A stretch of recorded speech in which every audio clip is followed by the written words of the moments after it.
ప్రార్థన చేద్దాం. మహోన్నతుడా, సర్వశక్తిగల దేవా, నేను మీకు ప్రభా ఆరాధించడం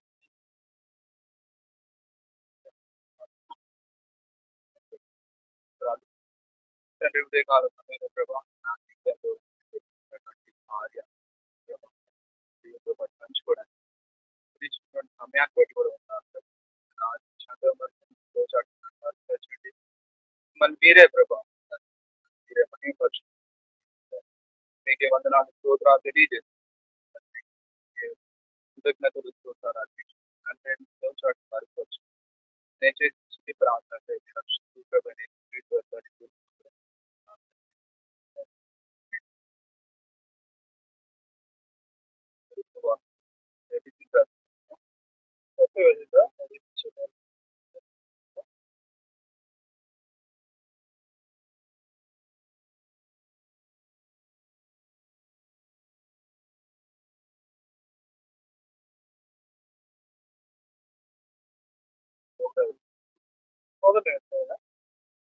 నాలుగు 6 రెండు కలిసి 4, 6 ఎట్లనగా తన ప్రియుని యందు తాను ఉచితముగా మనకు అనుగ్రహించిన మహిమ కీర్తి నిత్య ప్రకారమైన దయా సంకల్పం క్రీస్తు యేసు ద్వారా తన కుమారులుగా స్వీకరించటకై మనలను ముందుగా తన కోసం నిర్ణయించడం మనము తన ఎదుట పరిశుద్ధులను రోజు ఇవ్వాలని.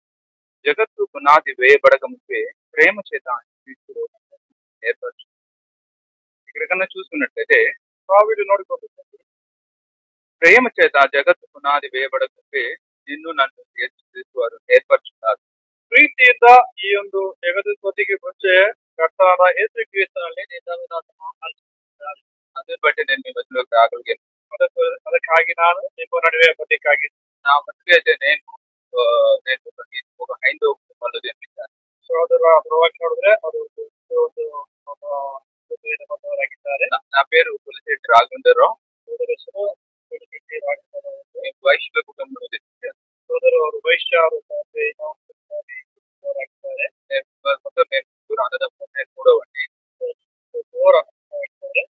నేను చిన్నప్పటి నుంచి చాలా దైవభక్తి కలిగిన వాడిని. సోదరు ಚಿಕ್ಕಂದಿನಿಂದಲೇ ಅವರು ತುಂಬಾ ಭಕ್ತಿ ಹೇಳೋರಾಗಿದ್ದರು. పొద్దునే లేచి ఉన్నటువంటి పటాలను ಬೆಳಿಗ್ಗೆ ಎದ್ದು ಒಂದು ಸಂಧ್ಯಾವಂದನ ಮತ್ತು ಒಂದು ಗಾಯತ್ರಿ ಮಾಡಿ ಅದರ ಫೋಟೋಸ್ ಎಲ್ಲ ಮಾಡ್ತಾ ಇದ್ದರು. ఎంతో ఎంతో బడి ఆచారాలు కలిగి ఉండేవాడిని. ತುಂಬಾ ನಿಷ್ಠೆಯಿಂದ ಆ ಒಂದು ಆಚಾರಗಳನ್ನು ಅವರು ಅನುಸರಿಸ್ತಾ ಇದ್ರು. ಚಿನ್ನಪ್ಪನ నుంచి కనుక చూసినట్లయితే ಚಿಕ್ಕ ವಯಸ್ಸಿನ ಸಹೋದರ ಒಂದು ಜೀವನವನ್ನು ನೋಡಿದ್ರು. 4 ಸಂವತ್ಸರಾలకి ಇವಾಗ ಸಹ ಒಂದು 3 ಮಾಮಗಳು ಮತ್ತು ನಗಗಳು ಸಹ ಕೈಯಲ್ಲಿ నా యొక్క దినచర్య ఎట్లా ఉంటుందంటే సహోదర ಒಂದು ದಿನದ ಚರ್ಯ ಈ ರೀತಿ ಆಗಿದೆ. లేచి ఇంట్లో కట్టుకొని ఆ తర్వాత దగ్గరలో వెళ్ళేవాడిని. ಬೆಳಿಗ್ಗೆ ಎದ್ದು ಆ ಒಂದು ಮಂತ್ರಗಳನ್ನು ಗಾಯತ್ರಿ ಮಂತ್ರಗಳನ್ನು ಅವೆಲ್ಲ ಓದ್ಕೊಂಡು ನಂತರ ಅಲ್ಲಿ ಹತ್ತಿರಲ್ಲಿರುವಂತಹ ದೇವಸ್ಥಾನಕ್ಕೆ రోజు ఒక్కడికి వెళ్ళేవాడిని. ಒಂದೊಂದು ದಿನ ಒಂದೊಂದು ದೇವಸ್ಥಾನಕ್ಕೆ ಅವರು హిందూ మతం గురించి ఎంతో గొప్ప అభిమానిగా ఉండేవాడు. ఎంతో రోషం కలిగిన వాడిగా ఉండేవాడు. ಆ ಒಂದು ಆಚಾರದ ಕುರಿತಾಗಿ ಎಷ್ಟೋ ಒಂದು ರೋಷವಾಗಿ ಇರ್ತಾ ಇತ್ತು. ఎక్కడ భజనలు కనపడితే అక్కడికి వెళ్ళి ఆ ಒಂದು ಭಜನೆ ನಡೀತಾ ಇದ್ರೆ ಅಲ್ಲಿ ಹೋಗಿ ಕೊಡ್ತಾ ಇತ್ತು. ಫಸ್ಟ್ ಲೈನ್ లోనే కావాల్సినటువంటి అన్నిటి నేనే ಮೊದಲನೇ ಸಾಲಿಯಲ್ಲೇ ಕುತ್ಕೊಂಡು ಅಲ್ಲಿ ಬೇಕಾಗಿರೋ ಎಲ್ಲ ಒಂದು ಅಗತ್ಯಗಳನ್ನು ಅವರು ನೋಡ್ತಾ ಇದ್ರು. సోదరికి ಎಷ್ಟು ಗೊತ್ತಿಲ್ಲ. నేనేమనుకునేవాడంటే జీసస్ ఒక ಜಾತಿ దేవుడు అనుకునేవాడు. ಸಹೋದರಿ ತಿಳಿತಾ ಇದ್ದು ಆ ಯೇಸುಕ್ರಿಸ್ತ ಅಂದ್ರೆ ಒಂದು ಕೆಳಗಡೆ ವರ್ಗದವರಿಗೆ ಸಂಬಂಧಪಟ್ಟವರು ಅಂತ ತಿಳಿತಾ ಇತ್ತು. నా యొక్క ಪ್ಲಾನ್ ಬట్టి నేను ఎక్కువ ಒಂದು ಕ್ಯಾಶ್ ಕುರಿತಾಗಿ ಜಾಸ್ತಿ చేయబడుతుంది. అలా ఉంటున్న టైంలో ఆ సమయದಲ್ಲಿ నేను 10th క్లాస్ రావడం అందరూ నేను క్లాస్ మొత్తం మీద 10th ಕ್ಲಾಸ್ ವರೆಗೂ నేను ಸ್ಕೂಲ್ వచ్చుకునేవాడిని. సోదరు ಅವರು ನ್ಯಾಯದಲ್ಲಿ ಓದಿರೋ ಸಮಯದಲ್ಲಿ ಸ್ಕೂಲ್ ಬರ್ತಾ ಇತ್ತು. నా జీవితం ఎట్లా ఉంటుంది, నేను క్లాస్కి వెళ్ళినప్పుడు పెట్టుకుని వెళ్ళేవాడిని అనమాట. ಸ್ಕೂಲ್ಗೆ ಹೋಗ್ತಾರೋ ಸಮಯದಲ್ಲೂ ಸಹ ಸಹೋದರರು ಅವರು ಇಷ್ಟು అందరూ అనుకుంటుండేవాళ్ళు ఈడేంది దైవభక్తిగా ఉండేవాడు అని. ಎಲ್ಲಾರು ಅನ್ಕೊಳ್ತಾ ಇದ್ರು ಇಷ್ಟು ಒಂದು ಭಕ್ತಿಯಿಂದ ಇದ್ದಾರಲ್ಲ ಅಂತ ಅನ್ಕೊಳ್ತಾ ಇದ್ರು. అందరూ వాళ్ళ వాళ్ళ దేవుళ్ళ ಫೋಟೋల్ని ಜೇಬುలో పెట్టుకుని వాటిని తినేస్తాం. ಸೊ ಎಲ್ಲಾರು ಅವ್ರವ್ರ ಆ ಒಂದು ದೇವರ ಫೋಟೋಗಳನ್ನ ಜೇಬಿನಲ್ಲಿ ಇಟ್ಕೊಂಡ್ರೆ ಸಹೋದರ ಅದನ್ನ ತಗೊಂಡು ತಿಂದೇ ಬಿಡ್ತಾ ಇದ್ದಾರೆ. నేనేమనుకున్నాను ఆ దేవత దేవుడు అందరు నాలో పాటు దేవుళ్ళు అని చెప్పి ನಾನು ಆ ಫೋಟೋ ತಿಂದಲ್ಲಿ ಆ ಒಂದು ದೇವಿ ದೇವತೆಗಳು ನಮ್ಮಲ್ಲಿ ಇರ್ತಾರಂತ ತಿಳ್ಕೊತಾ ಇದ್ದೀನಿ. చిన్న వెంకటేశ్వర స్వామి అయ్యప్ప వాటి కూడా పూజ చేసుకుని తన ಒಂದು ವಿಗ್ರಹವನ್ನು ಸಹ ಪುಡಿ ಮಾಡ್ಕೊಂಡು ఆ దేవత దేవుళ్ళందరూ శక్తి అట్లా అట్లా ఉంటదేమో అని చెప్పేసి అనుకునేవాడు. ಆ ರೀತಿಯಾಗಿ ತಿಂದಿದ್ದಲ್ಲಿ ನನ್ನಲ್ಲಿ ಆ ಒಂದು ದೇವತೆಗಳೆಲ್ಲರೂ ನನ್ನ ಒಳಗಡೆ ಇರ್ತಾರಂತ ಆ ರೀತಿಯಾಗಿ ತಿಳಿತಾ ಇತ್ತು. నేను చిన్నప్పుడు అనుకునేవాడు పెద్దైనప్పుడు పెద్ద సాధువుగా అవ్వాలని. ಸಹೋದರರು ಚಿಕ್ಕ ವಯಸ್ಸಲ್ಲಿ ಅನ್ಕೋತಾ ಇದ್ರು ಅವ್ರು ದೊಡ್ಡ ವಯಸ್ಸಲ್ಲಿ ದೊಡ್ಡ ಸಾಧುಗಳಾಗಿ ಇರ್ಬೇಕಿತ್ತು. అలా 10th క్లాస్ రావడం జరిగింది. ఆ సమಯದಲ್ಲಿ 10ನೇ క్లాಸ್ಗೆ ಬಂತು. మా క్లాస్ లో మా సూపర్ మాస్టర్ ఫస్ట్ ర్యాంక్ ఇంಟ್రೊಡ್ಯೂಸ್ చేశారు. ಸಹೋದರರು ಅವರೊಂದು 10th ಕ್ಲಾಸ್ ಅಲ್ಲಿ ಅವ್ರ ಸೋಷಲ್ ಮಾಡಿದ್ರು ಪರಿಚಯ ಮಾಡಿದ್ರು. ఆయననేవాడు ಯೇಸು ಕ್ರಿಸ್ತನು ನಿಜವಾದ ದೇವರಾಗಿದ್ದಾನೆ ಇವರನ್ನು ನೀವು నాకు భలే కోపం వచ్చింది. సహోదరుడికి నేను అనుకున్నాను వీడవాడు బయట దేవుడు అని చెప్పేసి దేవుడు కాదంటున్నాడు. ಇವನು ಯಾರಾಗಿದ್ದಾನೆ ಹೊರಗಿನ ದೇವರನ್ನ ದೇವರಂತ ಹೇಳ್ತಾನೆ ನಮ್ಮ ದೇವರಲ್ಲ ಅಂತ ಹೇಳ್ತಾರೆ. ಇವನು ಅರ್ಥ నాకు బాగా కోపం వచ్చింది అనమాట. కోపం ಗೊತ್ತಾಯ್ತು. మా క్లాస్ ఎట్లా జరిగింది అంటే ఫస్ట్ ఒక 1 hour లో మొదటి హాఫ్ అన్ అవర్ జరిగింది. నెక్స్ట్ ఒక హాఫ్ అన్ అవర్ చెప్పేవాడు. ಆ ಒಂದು ಕ್ಲಾಸ್ ಯಾವ ರೀತಿಗೆ ನಡ್ತಾ ಇದ್ರೆ ಮೊದಲನೇ ಒಂದು ಅರ್ಧ ಗಂಟೆ ಆ ಒಂದು ಪಾಠ ಅಂಶ ಹೇಳ್ತಿದ್ರು. ನಂತರ ಇದ್ದಂತ ಅರ್ಧ ಗಂಟೆ ಕರ್ತನಾದ ಯೇಸು ಕ್ರಿಸ್ತ ಅವರು ಹೇಳ್ತಾ ಇದ್ರು. ఎప్పుడైతే యేసు ప్రభు అనే మాట వినపడిందో ಯಾವಾಗ ಯೇಸು ಕ್ರಿಸ್ತ ಅನ್ನೋ ಮಾತು ಕೇಳಿದ್ದಾಗ బయటికి వెళ్ళిపోయి చెప్పులు వేసుకుని వెళ్ళిపోయేవాడు. ಅವರು ಹೊರಗಡೆ ಹೋಗಿ ಚಪ್ಪಲಿ ಹಾಕೊಂಡು ಹೊರಗಡೆ ಹೋಗ್ತಾ ಇದ್ರು. నేను ఒక్కడే కాదు నాతో పాటు ఉన్నవాడిని కూడా తీసుకెళ్ళేవాడు. ಇವರೊಬ್ಬರೇ ಅಲ್ಲ ಅವ್ರ ಜೊತೆಯಲ್ಲಿ ಇರೋರು ಎಲ್ಲರೂ ಸಹ ಕರೆದುಕೊಂಡು ಹೋಗ್ತಿದ್ರು. అలా జరుగుతుండేది అనమాట. ఆ ರೀತಿಯಾಗಿ ನಡೀತಾ ఆయన గర్ల్స్ మాత్రం చెప్పేవాడు. అసలు బాయ్స్ నేనే లేపు వెళ్ళిపోయేవాడు. ಅಲ್ಲಿದ್ದಂತ ಒಂದು ಹೆಣ್ಮಕ್ಳು ಮಾತ್ರ ಅದು ಕುರಿತಾಗಿ ಕೇಳ್ತಾ ಇದ್ರು. ಎಲ್ಲ ಗಂಟುಮಕ್ಕಳನ್ನ ಆ ಸಹೋದರರು ಕರೆದುಕೊಂಡು ಹೋಗ್ತಾ ಇದ್ದಾರೆ. ఒకసారి క్లాస్ సీరియస్ గా జరుగుతుంది. ಒಂದು ಸಮಯದಲ್ಲಿ ಈ ಕ್ಲಾಸ್ ಸೀరియಸ್ ಆಗಿ ನಡೀತಾ ಇದೆ. నేను వెనకాల నుంచి ಅವರೇ ಹಲ್ಲೆಲೂಯಾ ಅವರೇ ಯೇಸು ప్రభు అని చెప్పేసి ಎಗ್ರಿ ಸ್ಟಾರ್ಟ್ ಇದೆ.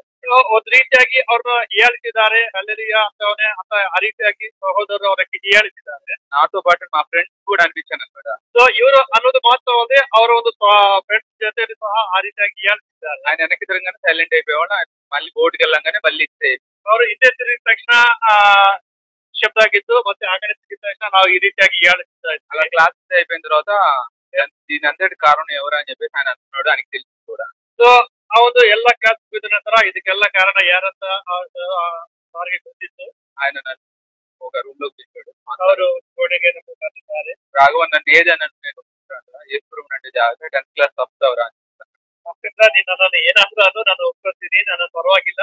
ನೀನ್ ಗತ ಯೇಸು ಕ್ರಿಸ್ತ ನೀನು ಏನಂತಲ್ಲಿ ನೀನು ಈ ಒಂದು 10th ಕ್ಲಾಸ್ ನೀನು ತಟ್ಟು ಹೋಗ್ತೀಯ ಅಂತ ಹೇಳ್ತೀನಿ. నాకు భయం వేసింది. ఏసుప్రభులో కూడా పవర్ ఉంటుంది. మనం అనవసరంగా ఎందుకు కలిసిపోవడం అని చెప్పి అనుకున్నాను. సహోదరికి భయం ಆಯ್ತು. ನಾವು ఏసుప్రభులో సహా శక్తి ಇದೆಯಲ್ಲ ನಾವ್ ಯಾಕೆ ಹೇಳಿಸ್ತೀರಂತ ಭಯ ಆಯ್ತು. అప్పటి నుంచి నేను ఏసుప్రభు గురించి మాట్లాడే ఉంటారు. కానీ ఎక్కువ వాక్య విధానం చేసేవాడు అనమాట ఆయన. ಸರಿ ಅವಾಗಿಂದ ಕ್ರಿಸ್ತನ ಕುರಿತಾಗಿ ನಾನು ಜಾಸ್ತಿ ಹೇಳ್ತಾ ಇದ್ದಲ್ಲ. ಅದ್ರ ಜಾಸ್ತಿ ಒಂದು ವಾದೋಪವಾದವನ್ನು ಅವರು ಜೊತೆ ನಾನು ಮಾಡ್ತಾ ಇತ್ತು. నేనేం చెప్పానంటే మా దేవుళ్ళ గొప్ప మీరు విదేశీ మద్దతు $2 చేస్తున్నారు బయట అని చెప్పి చెప్తుండేవాడు అనమాట. ಆ ಸಹೋದರ ಹೇಳ್ತಾ ಇದ್ರು ನಮ್ಮ ದೇವರೇ ದೊಡ್ಡವನಾಗಿದ್ದೇನೆ. ನೀವು ಹೊರಗಿನ ದೇಶದ ಒಂದು ದೇವರನ್ನು ನೀವು ಆಚಾರ ಮಾಡ್ತಾ ಇದ್ರ ನೀವು ಹೊರಗಿನ ಒಂದು ಜನಕ್ಕೋಪ ನೀವು ಈ ಒಂದು ಸೇವೆಯನ್ನು ಮಾಡ್ತಾ ಇದ್ರಂತ ಸಹೋದರ ಹೇಳ್ತಾ ಇದ್ರು. ಮನಸ್ಸುలో ఎంతో చేసుకునేవాడిని. ఎంతో ಭಯಂಕರ ಒಳಗಡೆ ಆ ಹೃದಯದಲ್ಲಿ ಅವ್ರ ಕುರಿತಾಗಿ ಕೆಟ್ಟದಾಗಿ ನಾವು ಅನ್ಕೋತಾ ಇದ್ದೀವಿ. కానీ ఆయన ప్రేమించేవాడు. ಆದ್ರೂ ಸಹ ಆ ಒಂದು ತಾನು ಸಹೋದರ ಪ್ರೀತಿಸಿದ್ದಾರೆ. అది నాకు అర్థమయ్యేది కాదు. ಅದು ನಮ್ಗೆ ಅರ್ಥ ಆಗ್ತಿದ್ದಿಲ್ಲ. ಸೊ ಇಷ್ಟೇ ಬೈದ್ರು ಸಹ ಇವರು ನನ್ನ ಇಷ್ಟಾಗಿ ಪ್ರೀತಿ ಮಾಡ್ತಾ ಇದಾರಲ್ಲ ಅಂತ ಸಹೋದರ ಹೇಳ್ತಾರೆ. ಅಲ್ಲ ಡಿಸ್ಕಷನ್ ಜరుగుతున్నాయి. ಅದೇ ರೀತಿಯಾಗಿ ಆ ಒಂದು ವಾದೋಪವಾದ ಮುಂದುವರಿತಾ ಇತ್ತು. 10th క్లాస్ అయిపోయింది. 10ನೇ క్లాస్ ముగిತು. 10th క్లాస్ అయిపోయి మేము వెళ్ళిపోతున్నాం. నెక్స్ట్ రోజు ఇంకా క్లాస్ అయిపోయి వెళ్ళిపోతున్నాం. ಅಲ್ಲಿ 10ನೇ ಕ್ಲಾಸ್ ಮುಗಿಸಿ ನಮ್ಮ ಪಾಠ ದಿವಸದಿಂದ ಎಲ್ಲ ಖಾಲಿ ಆಗುತ್ತೆ. ಅಲ್ಲಿಂದ ನಾವು ಮಾಸ್ಟರ್ ಮಾಸ್ಟರ್ ಮತ್ತೊಂದು ಬಾರಿ ನಮ್ಮನ್ನು ಕರೆದಿದ್ದಾರೆ. ರಾಘವನ್ ಕರೆದಿದ್ದಾರೆ. ನಿನ್ನೊಟ್ಟಿಗೆ ವಾದೋಪವಾದ ಮಾಡುದು ನಮ್ಗೆ ಆಗುದಿಲ್ಲ. ದೊಡ್ಡ ನಮಸ್ಕಾರ.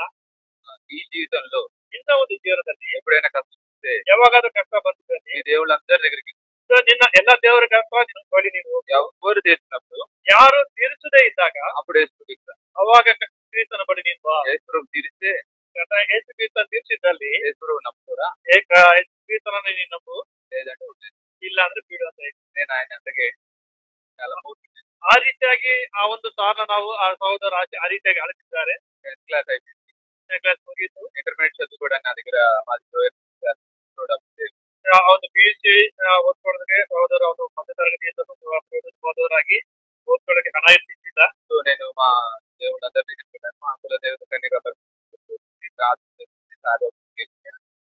ಸಹೋದರು ಎಲ್ಲ ಅವರ ಎಲ್ಲಾ ದೇವರ ಬಳಿ ಹೋಗಿದ್ದಾರೆ. ಒಂದು ಕನ್ಯಕಾ ಪರಮೇಶ್ವರ ಮತ್ತು ಸಾಯಿಬಾಬಾ ಟೆಂಪಲ್ ಎಲ್ಲ ದೇವಸ್ಥಾನ ಬಳಿ ಹೋಗಿ ಎಲ್ಲ ದೇವರ ಬಳಿ ಹೋಗಿ ಪ್ರಾರ್ಥನೆ ಮಾಡಿದ್ದಾರೆ. ಎಲ್ಲವನ್ನು ಮಾಡಿದ್ದಾರೆ. ಎಲ್ಲಿಂದ ಸಹಾಯ ಮಾಡಿಲ್ಲ. ఇంటిపైకి నేను మెడిటేషన్ చేస్తాను ಸಮಯದಲ್ಲಿ ಮಾಡಿ ಮೇಲೆ ಹೋಗಿ ಮೆಡಿಟೇಷನ್ ಮಾಡ್ತಾ ಇದ್ರು. ఆ మాట ಆ ಮಾತುಗಳು ನೆನಪಿಕೊಂಡಿದ್ದಾವೆ. యేసుప్రభు ట్రైలర్స్ తప్పే ఉంది ಒಂದು ಬಾರಿ ಆ ಕರ್ತರನ್ನ ಒಂದು ಟ್ರಯಲ್ ಮಾಡಿದ್ರೆ ತಪ್ಪೇನಾಗಿದೆ ತಪ್ಪೇನಿರುತ್ತೆ ಅಂತ ప్రార్థన చేశాను. నేను చేసిన ఫస్ట్ ప్రేయర్ ఏంటంటే ಅವಾಗ ಮಾಡಿದ್ದಾರೆ ಪ್ರಾರ್ಥನೆ. ಮೊದಲೇ ಪ್ರಾರ್ಥನೆ ಏನಂತಂದ್ರೆ యేసుప్రభు నేను దేవుడు అని నమ్మట్లేదు ಎಷ್ಟು ಕ್ರಿಸ್ತರೇ ನಾನು ನಿನ್ನ ದೇವರನ್ನು ನಾನು ನಂಬ್ತಾ ಇಲ್ಲ, కానీ ಆದ್ರೂ నాకు ఇంటర్మీడియట్ చదువుకోవాలని ఆశగా ఉంది. ನಾವು PUC ಓದ್ಬೇಕಂತ ಆಸೆ ನಮ್ಗಿದೆ. నాకు న్యాయం చేస్తున్నా. ನೀನ್ ನನಗೆ ಸಹಾಯ ಮಾಡುತ್ತೀಯಾ? ನಮಗಂತೂ ಗೊತ್ತಿಲ್ಲ, ಏನಂತ ಗೊತ್ತಿಲ್ಲ. సో అద్భుతంగా ಸೊ ಆಶ್ಚರ್ಯಕರವಾಗಿ మా కజిన్ చెన్నైలో ఉండదు. ಸಹೋದರ ಒಂದು ಕಜಿನ್ ಇಷ್ಟು ಚೆನ್ನೈಲಿ ಇರ್ತಾ ಇದ್ರು. అప్పుడు ఆ టైంలో గుంటూరు రావడం జరిగింది. నా మళ్ళీ ಆ ಸಮಯದಲ್ಲಿ ಗುಂಟೂರಿಗೆ ಆ ಸಹೋದರಿ ಬಂದಿದ್ರು. ಆ ಸಹೋದರ ಒಂದು ನೋಡಿ ಮತ್ತೆ ಹಿಂದಿರುಗಿ ಅವ್ರ ಜೊತೆಗೆ ఆమె ಹೋಗಿದ್ರು. ఫోన్ చేసి నాకు చెప్పింది అనమాట. ಆ ಸಹೋದರಿ ಫೋನ್ ಮಾಡಿ ಸಹೋದರರಿಗೆ ಹೇಳ್ತಾರೆ, సరే రాఘవన్ చదువుకో నేను నీకు డబ్బులు పంపిస్తాను. ರಾಘವ ನೀನು ನಿನ್ನ ಒಂದು ವಿದ್ಯಾಭ್ಯಾಸವನ್ನು ನೀನು ಮುಂದುವರೆಸು, ನಿನ್ನ ಒಂದು ಹಣ ಸಹಾಯ ನಾನು ಮಾಡುತ್ತೇನೆ ಅಂತ నాకు ಹೇಳಿದ್ದಾರೆ. అర్థం కాలేదు. చిన్న ప్రార్థన చేయగల బలి ಸಹೋದರಿಗೆ ಅರ್ಥ ಆಗಿಲ್ಲ. ಒಂದು ಸಣ್ಣ ಪ್ರಾರ್ಥನೆ ಮಾಡ್ದಲ್ಲಿ ಸಹಾಯ ಆಶ್ಚರ್ಯಕರ ಗೊತ್ತಿದೆಯಲ್ಲ. నేను మా మాస్టర్ దగ్గరికి వెళ్ళి చెప్పాను. ಸಹೋದರರು ಅವರು ಸಾರ ಹತ್ರ ಹೋಗಿ ಹೇಳಿದ್ದಾರೆ. మాస్టర్ అన్నట్లు ప్రార్థన చెబుతారు రారా అని చెప్పాడు. ಈ ರೀತಿಯಾಗಿ ಪ್ರಾರ್ಥನೆ ನಡೀತಾ ಇದ್ದಾಗ ಬಾ ಅಂತ ಸಹೋದರರು ಆ ಒಂದು ಮಾರ್ಕೆಟ್ ಕರೆದಿದ್ದಾರೆ. నేను అంటున్నాను ఎట్లాంటి ప్రార్థనకి ఇన్వైట్ చేస్తారో మనకు చేస్తారు. ಸಹೋದರ ಗೊತ್ತಿದೆ, ಇವರು ನಮ್ಮನ್ನು ಪ್ರಾರ್ಥನೆಗೆ ಆಹ್ವಾನ ಮಾಡ್ತಾರೆ, ನಮ್ಮನ್ನು ಒಂದು ಮತವನ್ನು ಬದಲಾವಣೆ ಮಾಡ್ತಾರೆ ಅಂತ ಅವ್ರ ಸಹೋದರ ನೋಡಿದ್ದಾರೆ. సరే ఒకటి రెండు సార్లు అడిగితే సరే చూడాలని అని చెప్పేసి వెళ్ళాను. 2 ಬಾರಿ ಕೇಳಿದ್ದಾರೆ, ಅದು ಸಹ ನೋಡೋಣ ಅಂತ ಹೋಗಿದ್ದಾರೆ. అందరు కూర్చుంటున్నారు లెగుతున్నారు. ಎಲ್ಲರೂ ಕೂತ್ಕೊತಾ ಇದ್ದಾರೆ, ಎದುರ್ತಾ ಇದ್ದಾರೆ. నాకేం అర్థం కావాలి. ಸಹೋದರಿಗೆ ಏನು ಅರ್ಥ ಆಗಿಲ್ಲ. అంతా బయట అయిపోయింది, ప్రేయర్ అయిపోయింది, బయటకు ನಾವು ಪ್ರಾರ್ಥನೆ ಮುಗಿದ ತಕ್ಷಣ ಹೊರಗಡೆ ಬರ್ತಿದ್ದೇವೆ. ఒక ఆయన ఏమంటాడంటే ಅಲ್ಲಿಂದ ಒಬ್ರು ಏನು ಹೇಳ್ತಾರೆ, యేసు నమ్ముతున్నావు కదా బొట్టు తీసి అని చెప్పి చెప్పాడు. ನೀನು ಏಸು ಕ್ರಿಸ್ತ ನಂಬಿದ್ರಲ್ಲ, ನಿನಗಿದ್ದಂತ ಬೋಟನ್ನು ತೆಗೆದು ಬಿಡು ಅಂತ ಹೇಳಿದ್ದಾರೆ. నేను యేసు నమ్ముకోవడం ನಾನು ಕರ್ತರನ್ನ ನಂಬಿದ್ದೇನು, నేను ఒకటే చెప్పాను, నేను చచ్చిన తర్వాత ನಾನು ಸತ್ತು ಹೋದನಂತ నా బాడీతో పాటే ನನ್ನ ಒಂದು ಆ ಒಂದು ಹೆಣದ ಜೊತೆ ఈ బొట్టు కాలిపోయింది కానీ ಈ ಒಂದು ನನಗಿದ್ದಂತ ಈ ಬೊಟ್ಟು ಅದು ಸುಟ್ಟು ಹೋಗುತ್ತೆ ఇది ಹೊರತು మాత్రం తీసేయండి అని చెప్పి ಇದು ನಾನು ತೆಗೆಯುವುದಿಲ್ಲ ಅಂತ ಹೇಳಿದ್ದಾರೆ. 24/7 24 ಗಂಟೆಗಳ ಸಮಯ ಸಹ ಅದು ಯಾವಾಗ್ಲೂ ಆ ಒಂದು ಬೊಟ್ಟು ಹಾಗೆ ಇರ್ತಾ ಇತ್ತು. అందులో ఒక ఆయన ಅಲ್ಲಿದ್ದ ಒಬ್ಬರು ಮತ್ತೊಂದು ಸಹೋದರರು ఒక చిన్న బైబిల్ ಒಂದು ಸಣ್ಣ ಸತ್ಯವಾದವನ್ನು ಸಹೋದರ ಕೈಯಲ್ಲಿ ಕೊಟ್ಟಿದ್ದಾರೆ. చదువు రాఘవ ಇದನ್ನು ನೀನು ಓದು ರಾಘವ ಅಂತ ಹೇಳಿಕೊಟ್ಟಿದ್ದಾರೆ. దేవునితో మాట ಕರ್ತನ ನೊಟ್ಟಿಗೆ ಮಾತನಾಡ್ತಾರೆ. నేను ಸಹೋದರ నేను ఏమంటున్నానంటే వీళ్ళు యేసు దేవుడు ಸಹೋದರ ಏನ್ ಅನ್ಕೊಳ್ತಾರೆ, ಇವರು ಕ್ರಿಸ್ತನು ದೇವರು ಅಂತ ಹೇಳ್ತಾರಲ್ವಾ. ఇది చదివి యేసు తప్పులేసి వీళ్ళకి దేవుడు కాదని చెప్తాను. ಇದನ್ನ ನಾನು ಓದ್ಬಿಟ್ಟು ಕ್ರಿಸ್ತನ ದೇವರಲ್ಲ, ಇದು ಕ್ರಿಸ್ತನ ಮೇಲೆ ಇದ್ದಂತ ತಪ್ಪುಗಳನ್ನು ಓದಿಸಿ ನಾನು ಇದನ್ನ ಅವ್ರಿಗೆ ಕ್ರಿಸ್ತನ ದೇವರಲ್ಲ ಅಂತ ತಿಳಿಸೋದಕ್ಕಾಗಿ ನಾನು ತಗೊಂಡಿದ್ದೇನೆ. నేను ఎప్పుడైతే ఆ న్యూ టెస్టమెంట్ చదవడం స్టార్ట్ చేస్తాను, ಸಹೋದರ ಯಾವಾಗ ಆ ಒಂದು ಹೊಸ ಒಡಂಬಡಿಕೆಯನ್ನು ಓದೋದಕ್ಕೂ ಪ್ರಾರಂಭ ಮಾಡಿದ್ದಾರೋ, బైబిల్ నాలో తప్పులేదు. ಸಹೋದರು ಆ ಒಂದು ಸತ್ಯವೇದ ನನ್ನಲ್ಲಿ ಇರುವಂತ ತಪ್ಪುಗಳನ್ನು ಹುಡುಕಕ್ಕೆ ಸ್ಟಾರ್ಟ್ ಮಾಡಿದ್ದಾರೆ. బాబా ಇದೇನಂತ ಸಹೋದರ ತಿಳಿಸಿದ್ದಾರೆ. నేనేం చేశానంటే బైబిల్ దీంట్లో కింద సూపర్ కింద పెట్టుకుంటాను. ಸಹೋದರರು ಆ ಒಂದು ಸತ್ಯವೇದವನ್ನು ದಿಕ್ಕುಗಳ ಕೆಳಗಡೆ ಬೆಶುಗಳ ಕೆಳಗಡೆ ಇಟ್ಕೊಂಡು కాలేజ్కి వెళ్తున్నాను, ಆ ಕಾಲೇಜ್ ಹೋಗ್ತಾ ಇದ್ರು, వస్తున్నాను. ಬರ್ತಾ ಇದ್ರು. బట్ నా జీవితంలో ఎటువంటి మార్పు లేదు. ಸಹೋದರ ನನ್ನ ಜೀವನದಲ್ಲಿ ಯಾವ ರೀತಿಯಾದ ಬದಲಾವಣೆ ಇಲ್ಲ.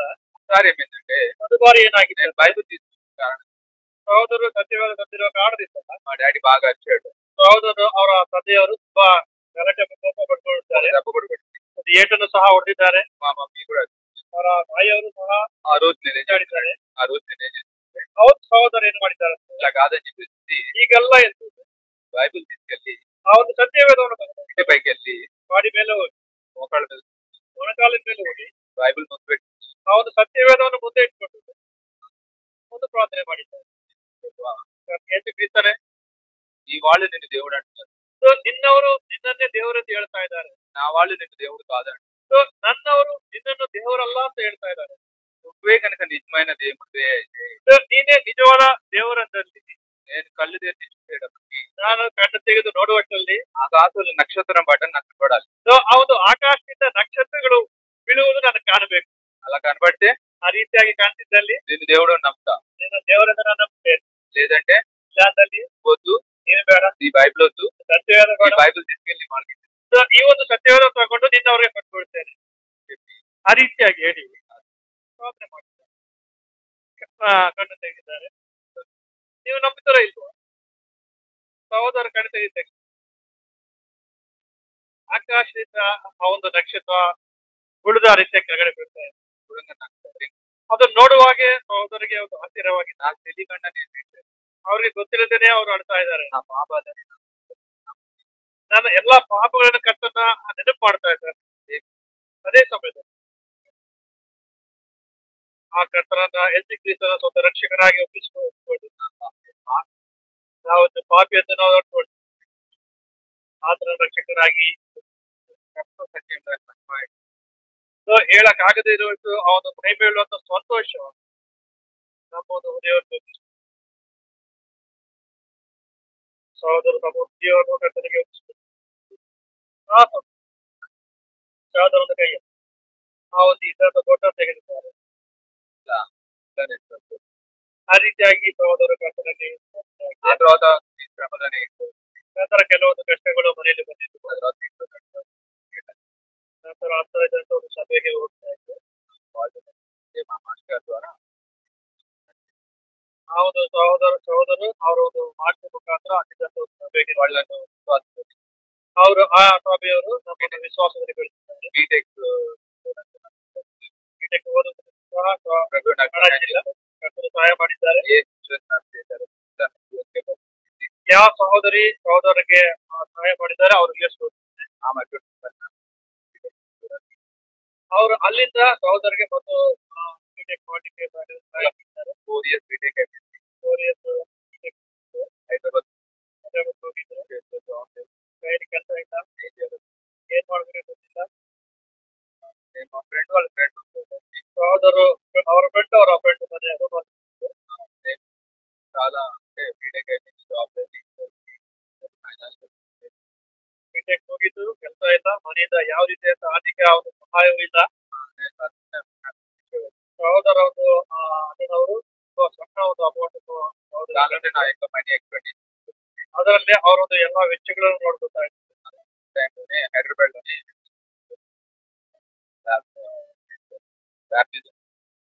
ಆ ರೀತಿ ಆ ಸಮಯದಲ್ಲೇ ಹೈದರಾಬಾದ್ ಇದ್ದಂತ ಒಂದು ಸಭೆಯಲ್ಲಿ ಸಹೋದರ ಶಿಕ್ಷಕಿದ್ದಾರೆ.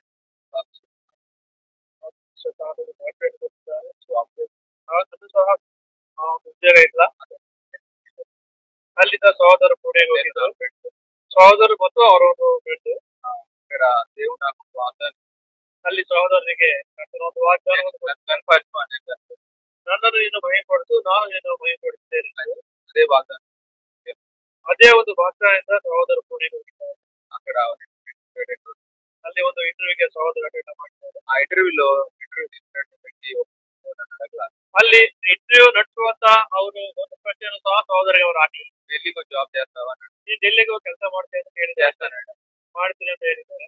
అంతే బయటికి ಹೊರಡೆ సెకండ్ రౌండ్ ಎರಡನೇ ರೌಂಡ್ ಆಗಿ ಸೇಮ್ ಕ್ವಶನ್ జాబ్ చేస్తావా అంటే చేస్తాను. ಕೆಲಸ ಮಾಡ್ತೇನೆ ಅಂತ ಹೇಳಿದಾಗ ಮಾಡ್ತೇನೆ బయటికి వెళ్ళి కూర్చోండి. ಹೊರಡೆ ಅಂತ ಹೇಳಿದ್ರೆ ఎక్కారు HR ಬಂದ್ರು. ఆ మధ్య నువ్వు ఎక్సలెంట్ గా పెర్ఫార్మ్ చేశారు, ఆఫర్ లెటర్ ಚೆನ್ನಾಗಿ ಒಂದು ಪರ್ಫಾರ್ಮೆನ್ಸ್ ಮಾಡಿದ್ಯಾ, ಇವತ್ತು ಆಪರ್ಚುನಿಟಿ ಕೊಟ್ಟಿದ್ದು. అది ప్రపంచంలో ఇలాంటి ఇంటర్వ్యూ ఎక్కడ ఉండదు.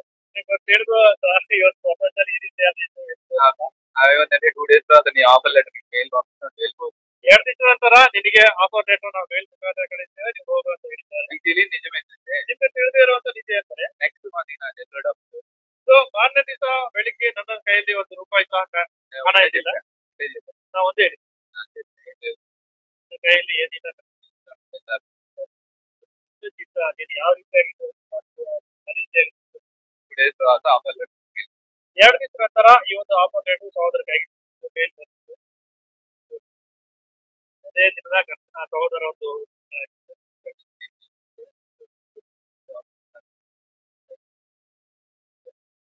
ಅಲ್ಲಿಂದ ಅವರು ಉದ್ಯೋಗವನ್ನು ಕೂತಿದ್ದಾರೆ. ಅವಾಗ ಅಲ್ಲಿಂದ కూడా ఢిల్లీలో ఉంటాయి వెరీ ಸಹೋದರ ಹಿರಿಯ ದೇವಸ್ಥಾನದಲ್ಲಿ ಬೇಡ್ತಾರೆ ಆಗ್ತದೆ. ಪ್ರಾಮಿಸ್ ಪ್ರಾಮಿಸ್ ಬೇಡ್ತಾರೆ ಈ ಮುಖಾಂತರ ಅವರು ಮಧ್ಯೆ ವೀಕೆಂಡ್ ವಾರಾಂತ್ಯಗಳಲ್ಲಿ ಈ ರೀತಿಯಾದ ಮಧ್ಯೆಯನ್ನು ಮಾಡ್ತಾರೆ. ಆಶ್ಚರ್ಯಕರವಾಗಿ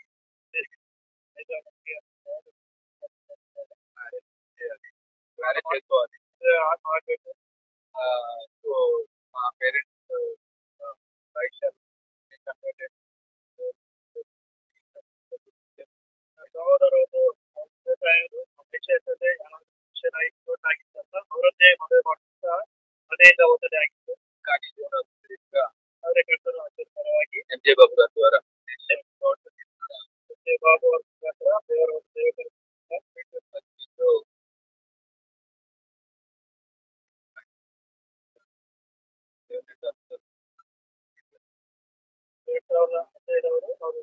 15 ಅವರು ಮದುವೆ ಮಾಡ್ತಿದ್ದಾರೆ.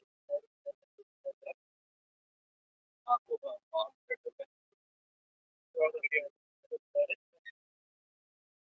ಇತ್ತೀಚೆಗೆ నేను హైదరాబాద్ ಸಹೋದರು ಹೈದರಾಬಾದ್ಗೆ ಹೋಗ್ತಾ ಅವ್ರ ಸಭೆಗೆ ಹೋಗಿ నేను హైటెక్ సిటీలో వీడియోస్ ఇంటర్నేషనల్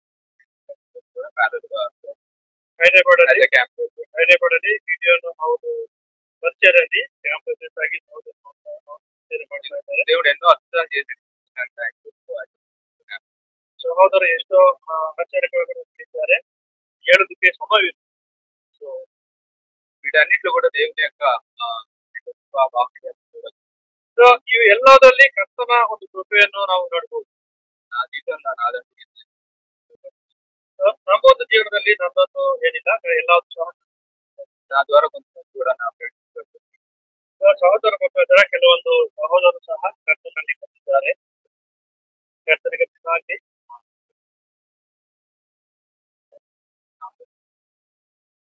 ರೀಸೆಂಟ್ గా మా ಸಹೋದರ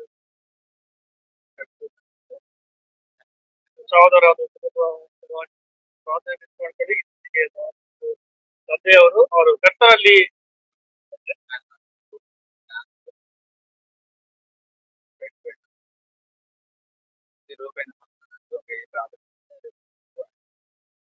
ಅವರು ಸಹೋದರ ತಂದೆಯವರು ಅವರು ತಮ್ಮ ಒಂದು ಮರಣದ ಆಚಿಕೆ ಮೇಲೆ ಇದ್ದಾಗ ಆ ಸಿನೆಮೆಯಲ್ಲಿದ್ದ ಕಾಲದಲ್ಲಿ ಯಾವ ರೀತಿಯಾಗಿ ಪ್ರಾರ್ಥನೆ ಮಾಡಿದ್ದಾರೋ ಅದೇ ರೀತಿಯಾಗಿ ಪ್ರಾರ್ಥನೆ ಮಾಡ್ತಾರೆ. ಯಾಕಂದ್ರೆ ನಾನು ಪಾಪಿ ಆಗಿದ್ದೇನೆ, ನಿನ್ನ ರಾಜ್ಯದಲ್ಲಿ ನನ್ನ ನೇಮಿಸಿಕೊಳ್ಳುತ್ತದೆ. ಅವ್ರು ಹೇಳಿದಂತ ಕೊನೆ ಮಾತುಗಳು ಅವು ಆಗಿದ್ದಾವೆ.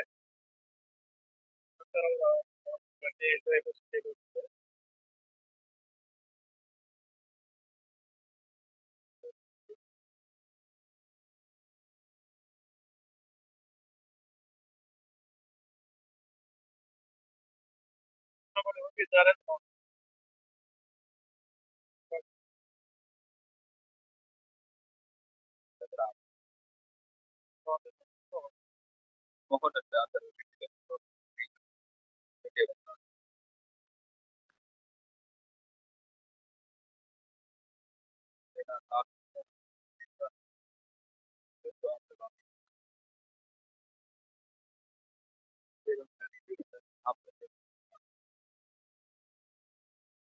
Father, I am really alone because you are the God of God.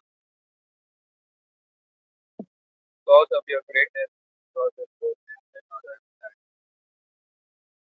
Father, we are coming here. Yeah, the way to stay with you, the sea of the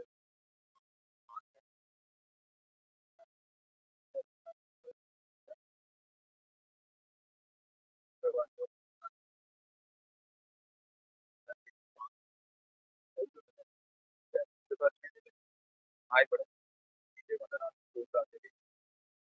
ప్రభా, ప్రార్థనతో మీ రక్షకుడు ప్రభువని పరిశుద్ధ నామములో అందరికీ ఆమేన్.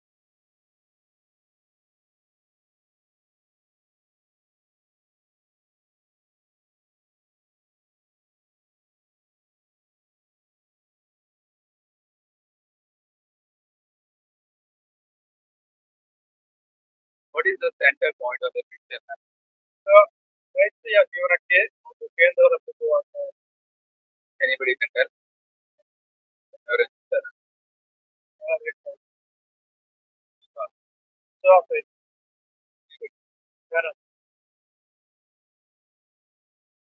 ప్రేమ.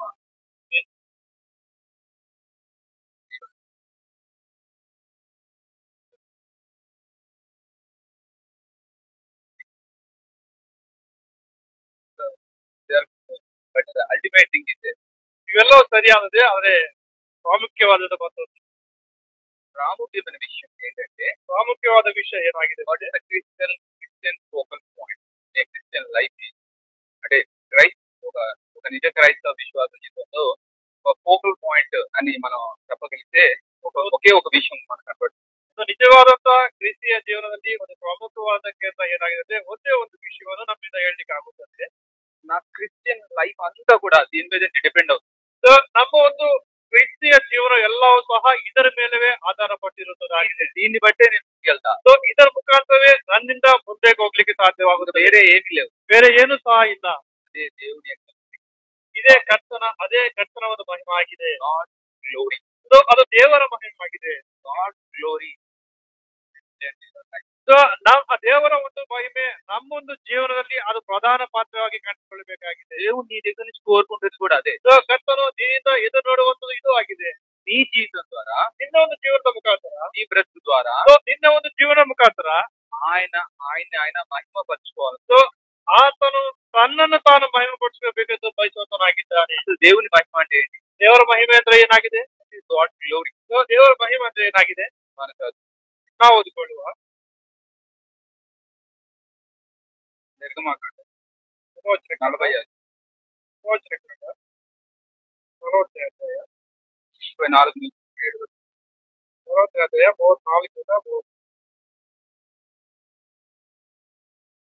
7 నిలిపండి. కదా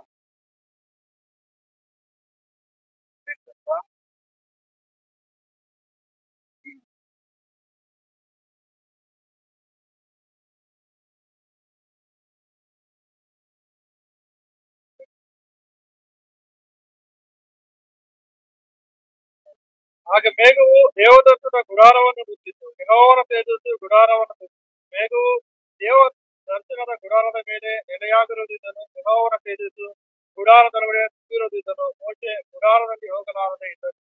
అక్కడికైనా మనం చూస్తున్నట్లయితే ಇಲ್ಲಿ ನಾವು ನೋಡುವುದಾದ್ರೆ 45 పైన వచ్చినట్లయితే 40 ವಚನ ಮೇಲಿನ ವಚನಗಳು ನಾವು ಅಧ್ಯಾಯ ಮೇಲಿನ ವಚನ ನೋಡ್ಬಿಡುತ್ತೆ. యెహోవా ఆజ్ఞ చెప్పిన మోషే చేశాడు. ಸೊ ಆ ಒಂದು ಕರ್ತನ ಯೆಹೋವನ ಆಜ್ಞೆಯ ಪ್ರಕಾರ ಮೋಶೆಯನ್ನು ಮಾಡಿದ್ದಾನೆ. దేవుడు ఎట్లా చెప్తే అట్లా చేశాడు. ಸೊ ಕರ್ತನು ಯಾವ ರೀತಿಯಾಗಿ ಹೇಳಿದನೋ ಆ ರೀತಿಯಾಗಿ ಮೋಶೆ ಮಾಡಿದ್ದಾರೆ. దేవుడు అన్ని చెప్తూ వచ్చాడు. కరుణాపీఠం ఎక్కడ ఉండాలి, శాసనాలు ఎక్కడ పెట్టాలి, లేకపోతే ఆ సన్నిధి ప్రమిదలు ఎక్కడ పెట్టాలి, ఎవ్రీథింగ్ దేవుడు మోషేకి ఇన్స్ట్రక్ట్ చేసిన దాని ప్రకారము అక్కడ చేసుకుంటూ వచ్చాడు అనమాట మోషే. ಮೋಶೆಗೆ ಎಲ್ಲವನ್ನೂ ಹೇಳಿದ್ದಾನೆ. ಆ ಒಂದು ಕರುಣಾಪೀಠ ಎಲ್ಲಿರಬೇಕು, ಆ ಒಂದು ಆಜ್ಞೆಗಳು ಒಡಂಬಡಿಕೆಗಳು ಎಲ್ಲಿರಬೇಕು, ಆ ಒಂದು ಯಾವ ರೀತಿಯಾಗಿ ಕರ್ತನು ಹೇಳಿದ್ದಾನೋ ಅವು ಎಲ್ಲಾ ವಿಧವಾಗಿ ಮೋಶೆ ಮಾಡಿಕೊಂಡು ಬಂದಿದ್ದಾರೆ. మొత్తం మందిరం అంతా రెడీ అయిపోయింది. ಸೊ ಈ ಒಂದು ಎಲ್ಲಾ ಸಭೆಯು ಸಹ ನಿಶ್ಚಿತವಾಗಿತ್ತು. Tabernacle ready. ಸೊ ಆ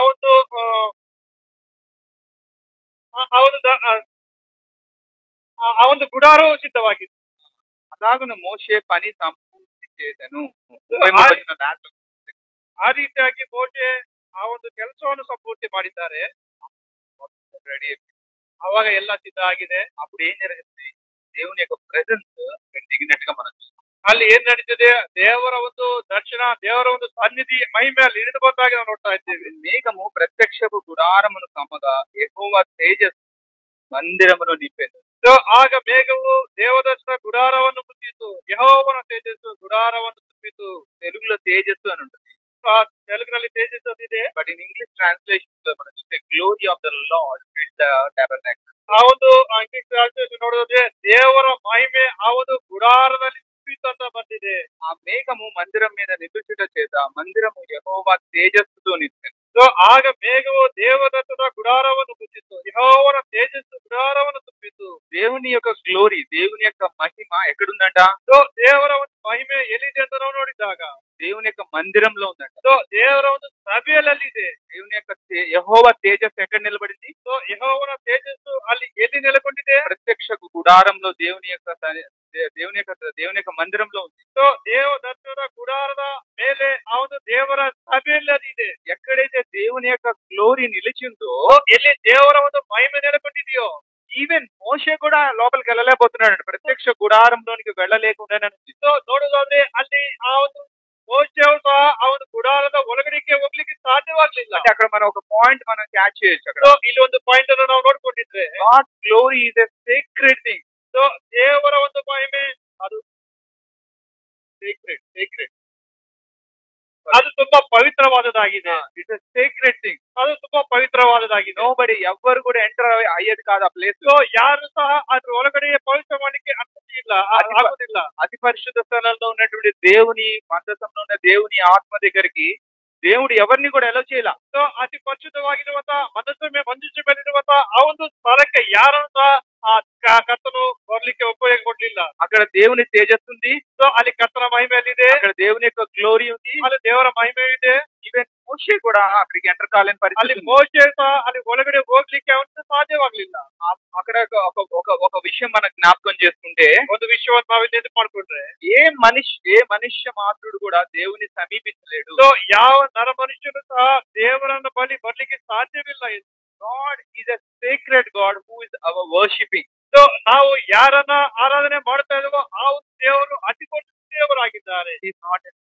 సో అతను సాధారణ మాత్రమಲ್ಲ. నేను వెళ్ళి వేరే మనిషితో మాట్లాడినట్టు, నేను వెళ్ళి వేరే వ్యక్తితో మాట్లాడినట్టు కాదు. ನಾನು ಬೇರೆಯೊಬ್ಬರ ಮನುಷ್ಯರ ಎಲ್ಲಾ ಮನುಷ್ಯರ ಹತ್ರ ಮಾತಾಡೋದು ಹಾಗಲ್ಲ.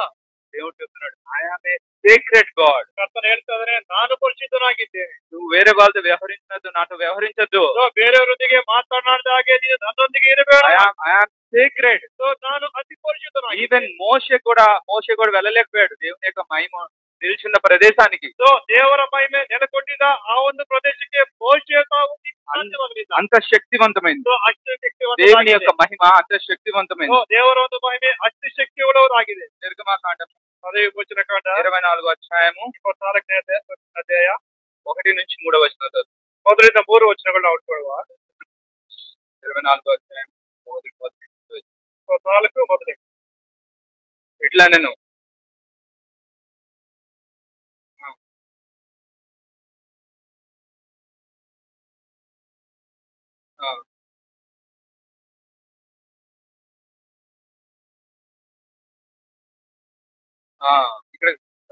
ఇక్కడ మనం చూసుకున్నట్లయితే, ಇಲ್ಲಿ ನಾವು ನೋಡುವುದಾದ್ರೆ నిర్గమకాండం 24:1-3. ವಚನಕಾಂಡ 24:1-3 ವಚನಗಳು. దేవుడు చెప్తున్నాడు అనమాట, ಕರ್ತನು ಹೇಳ್ತಾ ಇದ್ದಾನೆ, ఇశ్రాయేలు పెద్దలలో 75 మందిని యెహోవా ఎదుటకు ఎక్కి వచ్చి, ಇಸ್ರಾಯೇಲ ಹಿರಿಯರಲ್ಲಿ 70 ಮಂದಿ ಆ ಕರ್ತನ ಬಳಿ ಹತ್ತಿ ಬಂದು, అంటే దేవుడు ఉన్నటువంటి మహిమా స్థలానికి, అక్కడ ఉన్నటువంటి ప్రదేశానికి ఎక్కి వచ్చింది ఎవరు? ಸೊ ದೇವರು ಇರುವಂತಹ ಕರ್ತನಿರುವಂತಹ ಆ ಒಂದು ಮಹಿಮಾ ಪ್ರದೇಶಕ್ಕೆ ಹತ್ತಿ ಬಂದಿದ್ದು ಯಾರು? మోషే ఉన్నాడు, ಮೋಶೆ ಇದ್ದಾರೆ, అహరోను ఉన్నాడు, ಅಹರೋನು ಇದ್ದಾನೆ, నాదాబు ఉన్నాడు, ನಾದಾಬನು ಇದ್ದಾನೆ, అబీహు ಇದ್ದಾನೆ. వీళ్ళతో పాటు ಇವರೊಟ್ಟಿಗೆ ಸೇರಿಸಿ ఇజ్రాయెల్లో ఉన్నటువంటి 70 మంది ಏನೇರ ಹಿರಿಯರಲ್ಲಿ 70 ಮಂದಿ వచ్చి ఎక్కడ దేవుడు ఏం చెప్తున్నాడు, యెహోవా దగ్గరకు వచ్చి దూరముగా సాగిలపడ్రి. ಸೊ ಅವರು ಕರ್ತನ ಸಮೀಪಕ್ಕೆ ಬಂದು ಅಲ್ಲಿಂದ ದೂರದಿಂದ ಸಾಷ್ಟಾಂಗ ಪಟ್ಟರು. ఈ మాట నాకు చాలా ఇష్టం అండి. ಈ ಮಾತು ತುಂಬಾ ಇಷ್ಟವಾಗಿತ್ತು ನಮಗೆ. దూరంగా, ಅವರು దూರದಲ್ಲೇ, ఎవరి దగ్గర చేరలేరు, ಯಾರು ಸಹ ಹತ್ರ ಬರ್ಲಿಕ್ಕೆ ಆಗುದಿಲ್ಲ. ఆయన భయంకరుడైనటువంటి దేవుడు, ಆತನು ಭಯಂಕರರಾಗಿರುವಂತ ಕರ್ತನಾಗಿದ್ದಾನೆ. ఆయన ఎవరు అప్రోచ్ కాలేరు. ಸೊ ಆತನ ಬಳಿ ಯಾರು ಸೇರ್ಲಿಕ್ಕೆ ಯಾರಿಂದಲೂ ಸಾಧ್ಯವಾಗುವುದಿಲ್ಲ. ఆయన నేచర్ సీక్రెట్ వన్.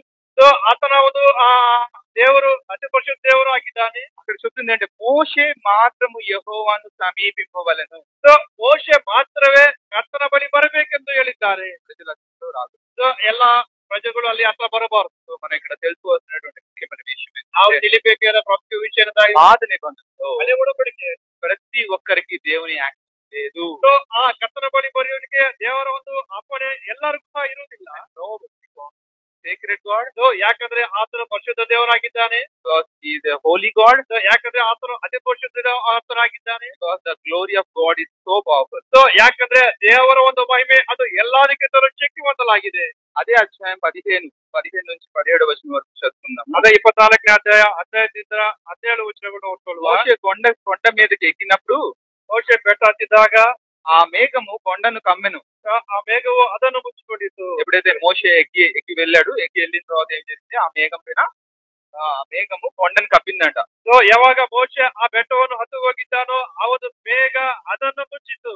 యెహోవా మహిమ సీనాయి కొండ మీద నిలిచెను. యెహోవನ తేజస్సు సీనాయ ಬೆಟ್ಟದ ಮೇಲೆ ನಿಂತಿತು. గాడ్ గ్లోరీ అంటే గాడ్ గ్లోరీ, దేవుని యొక్క మహిమ కొండ మీద నిలిచింది. ಸೊ ದೇವರ ಒಂದು ಮಹಿಮೆ, ದೇವರ ಒಂದು ತೇಜಸ್ಸು ಆ ಒಂದು ಸೀನಾಯದ ಬೆಟ್ಟದ ಮೇಲೆ ನಿಂತಿತ್ತು. మేఘము 6 దినములు దాన్ని కమ్మికొనెను. ಸೊ ಮೇಘವು 6 ದಿನಗಳವರೆಗೂ ಬೆಟ್ಟವನ್ನು ಮುಚ್ಚಿಕೊಂಡಿತ್ತು. 7వ దినమున 7ನೇ ದಿನದಲ್ಲಿ ఆయన ಯೆಹೋವನು ఆ మేఘంలో నుండి ಆ ಒಂದು ಮೇಘದೊಳಗಿಂದ మోషేను ಮೋಶೆಯನ್ನು పిలిచాడు. ಕರೆದಿದ್ದಾನೆ. దేవుడు ఏం చేస్తున్నాడు, మోషేను పిలిచాడు అనమాట. 6 దినాలు వాళ్ళు అక్కడే ఉన్నారన్నమాట. 6 ದಿನಗಳು ಅವರು ಅಲ್ಲೇ ಇದ್ದರು. వాళ్ళు దేవుని సమీపించలా. ಅವರು ದೇವರ ಬಳಿ ಬರ್ಲಿಲ್ಲ. ప్రజలు చాలా దూరంగా ఉన్నారు. ಸೊ ಅವನು ಜನಗಳು ತುಂಬಾ ದೂರ ಇದ್ದಾರೆ. 70 మంది దూరంగా ఉన్నారు. ಸೊ ಅವನು 70 మంది ಹಿರಿಯರು ಸಹ ದೂರ ಇದ್ದಾರೆ.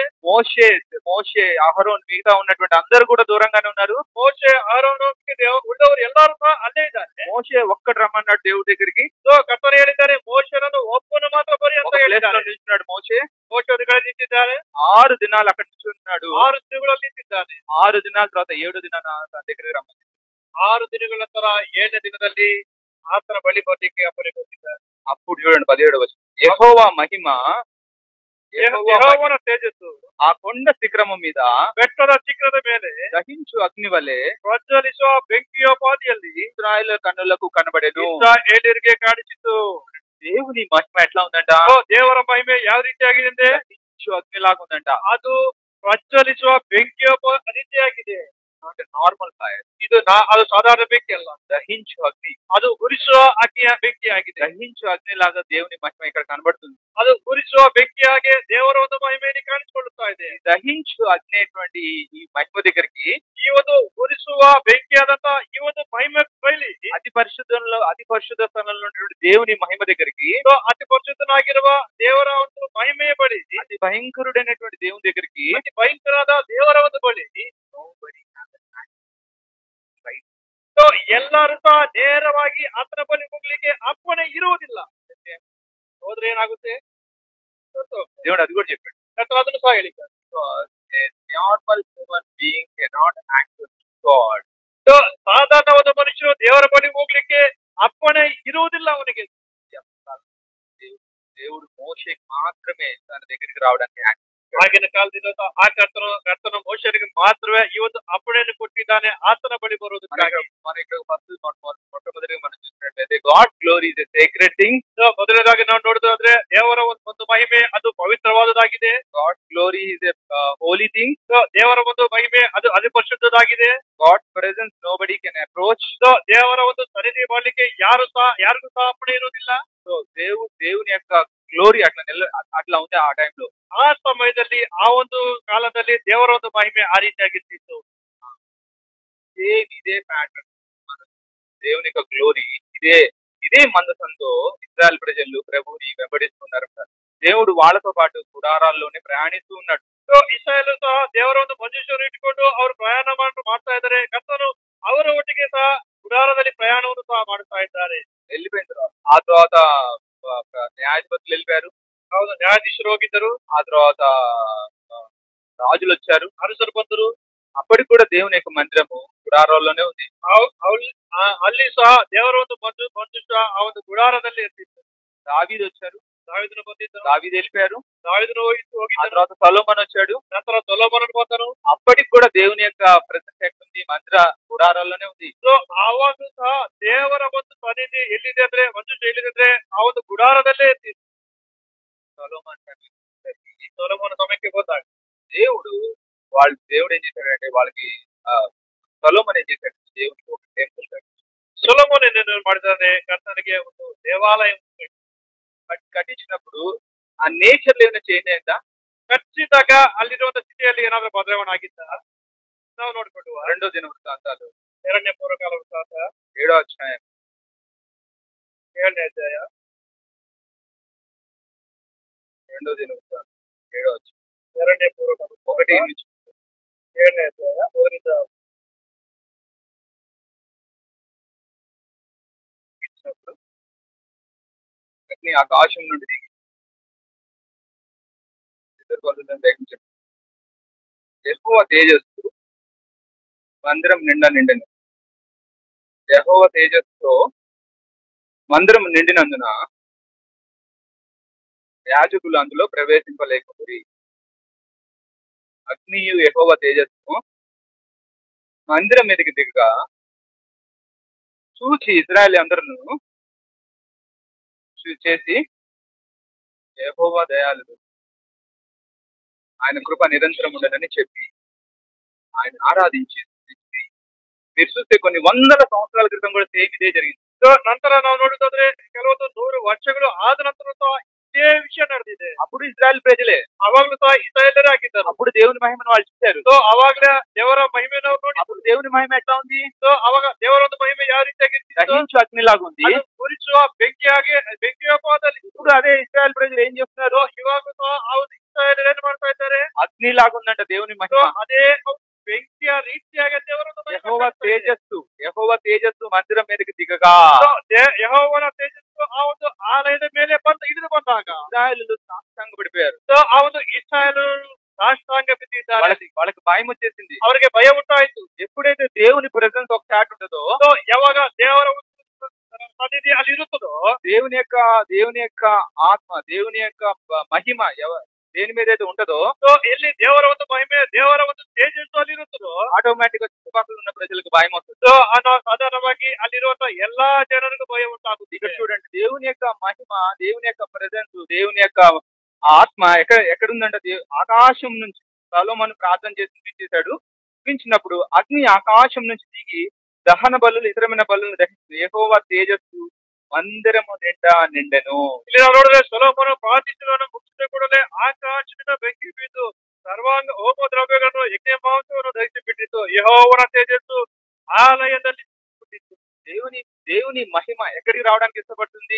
ದೇವರ ಒಂದು ಪ್ರಸನ್ನತೆ, ದೇವರ ಒಂದು ಮಹಿಮೆ ಎಲ್ಲಿ ಬರುವುದಕ್ಕೆ ಇಷ್ಟವಾಗುತ್ತದೆ? దేవుని మందిరంలో, ಆತನ ಒಂದು ಸಭೆ ಒಳಗಡೆ అక్కడికి వచ్చి నివాసం చేయాలని దేవుడి యొక్క మహిమ ఇష్టపడుతుంది. ಅಲ್ಲಿ ಬಂದು ವಾಸ ಮಾಡಬೇಕೆಂದು ಕರ್ತನ ಒಂದು ಮಹಿಮೆ ಇಷ್ಟವಾಗುತ್ತದೆ. దేవుని మందిరంలోనే, ಕರ್ತನ ಆಲಯದಲ್ಲಿ దేవుని యొక్క మహిమను మనం చూడగలం. ಕರ್ತನ ಒಂದು ಮಹಿಮೆಯನ್ನು ನೋಡಲಿಕ್ಕೆ ನಮ್ಮಿದಾಗುತ್ತೆ.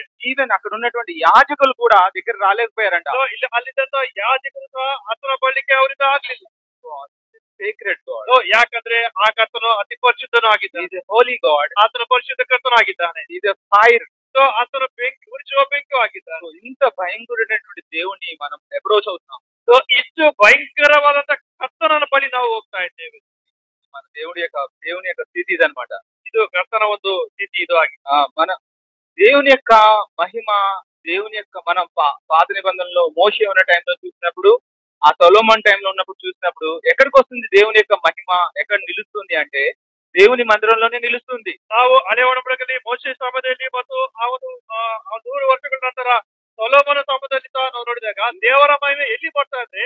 ಅದು ದೇವರ ಒಂದು ಆಲಯದ ಒಳಗಡೆ ಮಾತ್ರ ಬರುವಂತಾಗಿದೆ. దేవుడు ఇక్కడ మనకు ఒక సత్యాన్ని బయలుపరచాలి. ಇಲ್ಲಿ ಕರ್ತನ ನಮಗೆ ಒಂದು ವಿಷಯವನ್ನು ತಿಳಿಸಲಿಕ್ಕೆ ಇಷ್ಟಪಡ್ತಾ ಇದ್ದಾನೆ. నూతన నిబంధన ప్రకారం, ಹೊಸ ಒಡಂಬಡಿಕೆಯ ಪ್ರಕಾರ దేవుడు ఎక్కడుంటాడు? ಕರ್ತನ ಎಲ್ಲಿದ್ದಾನೆ? టెంపుల్. ಆತನ ಆಲಯದಲ್ಲಿರುವುದನ್ನ ఎక్కడుంటాడు? ಎಲ್ಲಿರ್ತಾನೆ? ఎక్కడుంటాడు? ಎಲ್ಲಿರ್ತಾನೆ? Not where the God inside. ఈ 4 గోడల మధ్యలో దేవుడు ఉంటాడండి. ಈ ಒಂದು 4 ಗೋಡೆಗಳ ನಡುವೆ ಕರ್ತನು ಇರುವುದಿಲ್ಲ. వాళ్ళ కాలంలో మనం చూస్తే చాలా మారిపోయింది థియరీ అనేది. ಇಲ್ಲಿಂದ ಈಗಿನ ಸಮಯದಲ್ಲಿ ನಾವು ನೋಡಿದ್ರೆ ತುಂಬಾ ಬದಲಾವಣೆಗಳಾಗಿದ್ದಾವೆ. చాలా మంది క్రిస్టియన్ ఛానల్స్ చూస్తుంటారు, ఆరాధన గీతా ఛానల్స్ చూస్తుంటారు. ತುಂಬಾ ಜನ ಒಂದು ಕ್ರಿಶ್ಚಿಯನ್ ಚಾನಲ್ಸ್, ಆರಾಧನಾ ಚಾನಲ್ಸ್ ನೋಡ್ತಾ ಇರ್ತಾರೆ. చూడండి, నేను తప్పనట్లేదు, ನೋಡೋದು ತಪ್ಪಂತ ಹೇಳಿದ್ರು అన్ని మంచిగా, ಎಲ್ಲ ಒಳ್ಳೆಯದು. పొద్దున్న నుంచి సాయంత్రం కనుక చూస్తే ಬೆಳಗ್ಗೆಯಿಂದ ಸಂಜೆವರೆಗೆ ನಾವು ನೋಡೋದಾದ್ರೆ అవిశ్వాస అయిపోతాడు. ವಿಶ್ವಾಸಿ ಅವನು ಅವಿಶ್ವಾಸಕ್ಕೆ ಬದಲಾವಣೆ ಆಗ್ತಾನೆ. ఒకడు వచ్చి అదంటారు, ಒಬ್ಬನು ಬಂದು ಇದು ಹೇಳ್ತಾನೆ, ఒకళ్ళు ఇంకొకటి అంటారు, ಮತ್ತೊಬ್ಬನು ಬಂದು ಮತ್ತೊಂದು ಹೇಳ್ತಾನೆ. వాళ్ళు అంటారు, దేవుడు నాకు కనపడ్డాడు, నేను రాత్రి ఇక్కడ 2000 ఎకరాల్లో, 1000 ఎకరాల్లో, లేదా 500 ఎకరాలు దేవుడు ఒక మందిరం కట్టమని చెప్పేసి అంటాడు. మీరు విరాళాలు పంపించమని చెప్పేసి అంటారు. ಹೇಳ್ತಾರೆ ಕಟ್ಟಿದ್ದಾನೆ 7,000 ಎಕರೆ ಕಟ್ಟಡನ ಆಲಯನ ಕಟ್ಟು ಅಂತ ಹೇಳಿದ್ದಾನೆ, ನೀವು ಅದಕ್ಕೆ ಕಾಣಿಗಳು ಕೂಡ ಅಂತ ಕೇಳುವಂತರಾಗಿರ್ತಾರೆ. ఇదే దేవుడు నిన్ను బ్లెస్ చేస్తాడంటాడు. ನೀವು ಕೊಟ್ಟರೆ ನಿಮ್ಗೆ ಆಶೀರ್ವಾದ ಸಿಗುತ್ತೆ ಅಂತ ಹೇಳುವಂತರಾಗಿರ್ತಾರೆ. ఏవో వచనాలు తీసుకొస్తారు, ಯಾವ ವಚನಗಳು ತೋರಿಸು ಹೋಗ್ತಾನೆ, వాళ్ళకి ఇష్టమైనటువంటి వచనాలు ಅವ್ರಿಗೆ చెప్తారు. ಯಾವ್ದು ಇಷ್ಟವಾಗುತ್ತೋ ಆ ಒಂದು ವಚನಗಳನ್ನ ಮುಂದೆ ತರ್ತಾರೆ. ಅಂದ್ರೆ దేవుని మందిరం, ದೇವರ ಒಂದು ಮಂದಿರ ಆಲಯ, దేవుని మందిరం అంటే ಅದು ನೀನಾಗಿದೆ. పాత నిబంధనలో బయట ఉండేది, ಹಳೆ ಒಡಂಬಡಿಕೆಗಳಲ್ಲಿ ಅದು ಹೊರಗಡೆ ಇರುತ್ತೆ.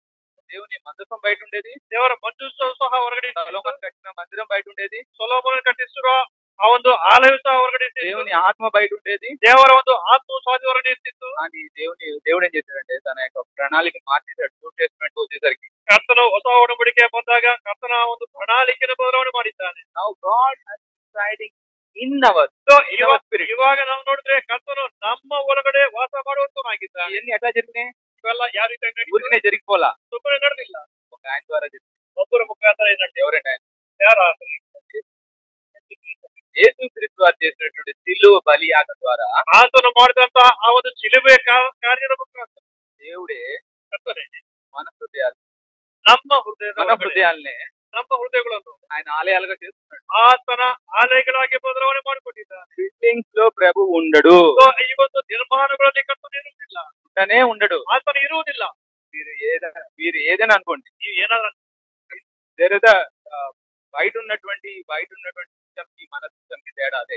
ಹೊರಗಡೆ ಇರುವಂತ ವ್ಯವಸ್ಥೆಗೆ ನಮಗಿರುವಂತ ವ್ಯವಸ್ಥೆಗೆ ಒಂದು ವ್ಯತ್ಯಾಸ ಇದಾಗಿ వాళ్ళు ఒక ప్లేస్ ఇస్తారు, ಅವರು ಒಂದು ಪ್ರದೇಶ ತಗೋತಾರೆ, ఒక విగ్రహం పెడతారు, ಅಲ್ಲಿ ಒಂದು ವಿಗ್ರಹ ಇಡ್ತಾರೆ, దేవుడు ఉన్నాడని చెప్తాడు, ಅಲ್ಲಿ ದೇವರಿದ್ದಾರೆ ಅಂತ ಹೇಳ್ತಾರೆ. వాళ్ళ ఇళ్లలో కూడా ఒక ప్లేస్ డెడికేట్ చేస్తారు, ಅವ್ರ ಮನೆಯಲ್ಲೂ ಸಹ ఒక విగ్రహాలు పెడతారు, ಅಲ್ಲಿ ಒಂದು ವಿಗ್ರಹ ಇಡ್ತಾರೆ, అక్కడ దేవుడు ఉన్నాడు, ಅಲ್ಲಿ ದೇವರಿದ್ದಾರೆ ಅಂತ ಹೇಳ್ತಾರೆ. కానీ మంది వేరు. ಆದ್ರೆ ನಾವು ఒక ప్లేస్ లో ఒక 4 గోడల మధ్యలో దేవుడు ఉండడు.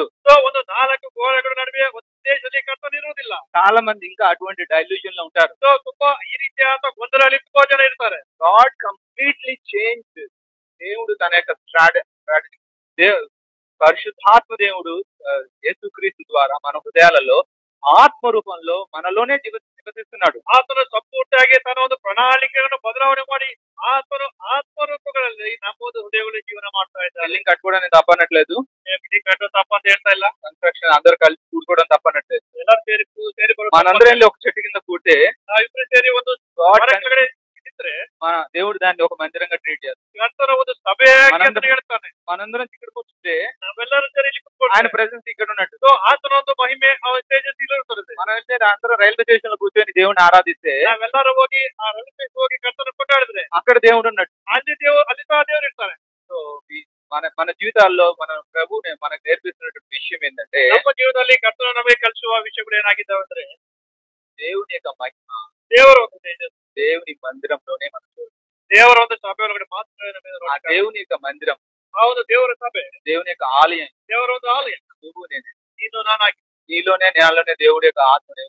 ನಿನ್ನ ಒಳಗಡೆ ನನ್ನ ಒಳಗಡೆ ಕರ್ತನ ಒಂದು ಆತ್ಮ ವಾಸ ಮಾಡ್ತಾ ಇದೆ. పాత నిబంధనలు చూస్తే కనుక ಹಳೆ ಒಡಂಬಡಿಕೆ ನೋಡುದಾದ್ರೆ మొదటి సమయలు ಮೊದಲನೇ ಸಭೆಯಲ್ಲಿ 4వ అధ్యాయం 4ನೇ ಅಧ್ಯಾಯ 20, 21, 22 వచనాలు.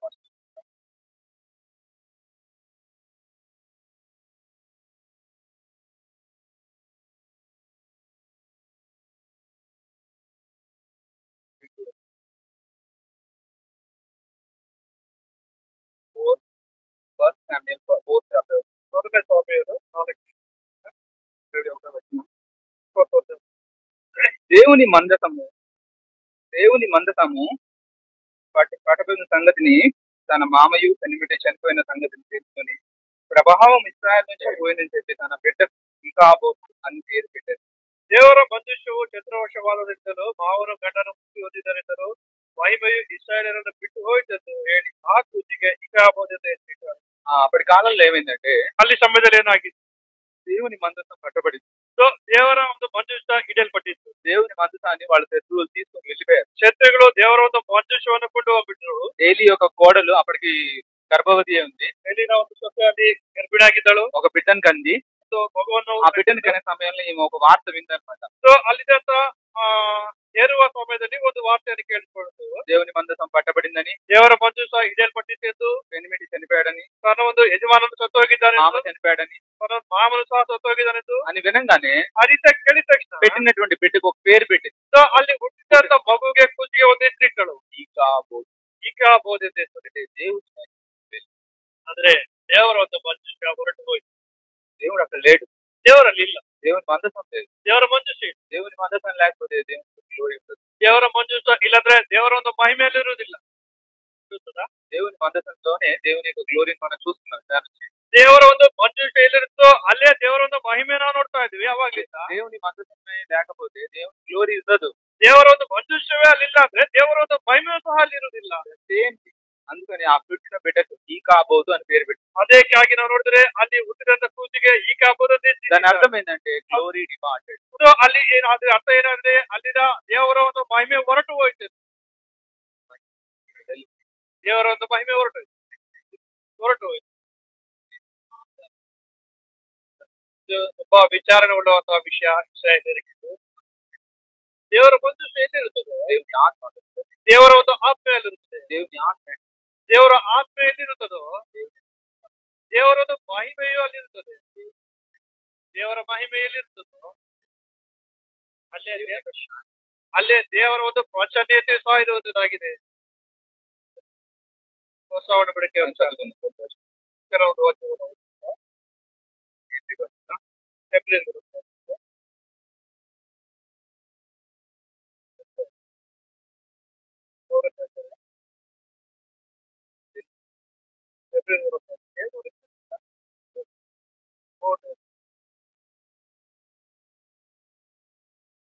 ఆయన దేవుని యొక్క మహిమ యొక్క తేజస్సు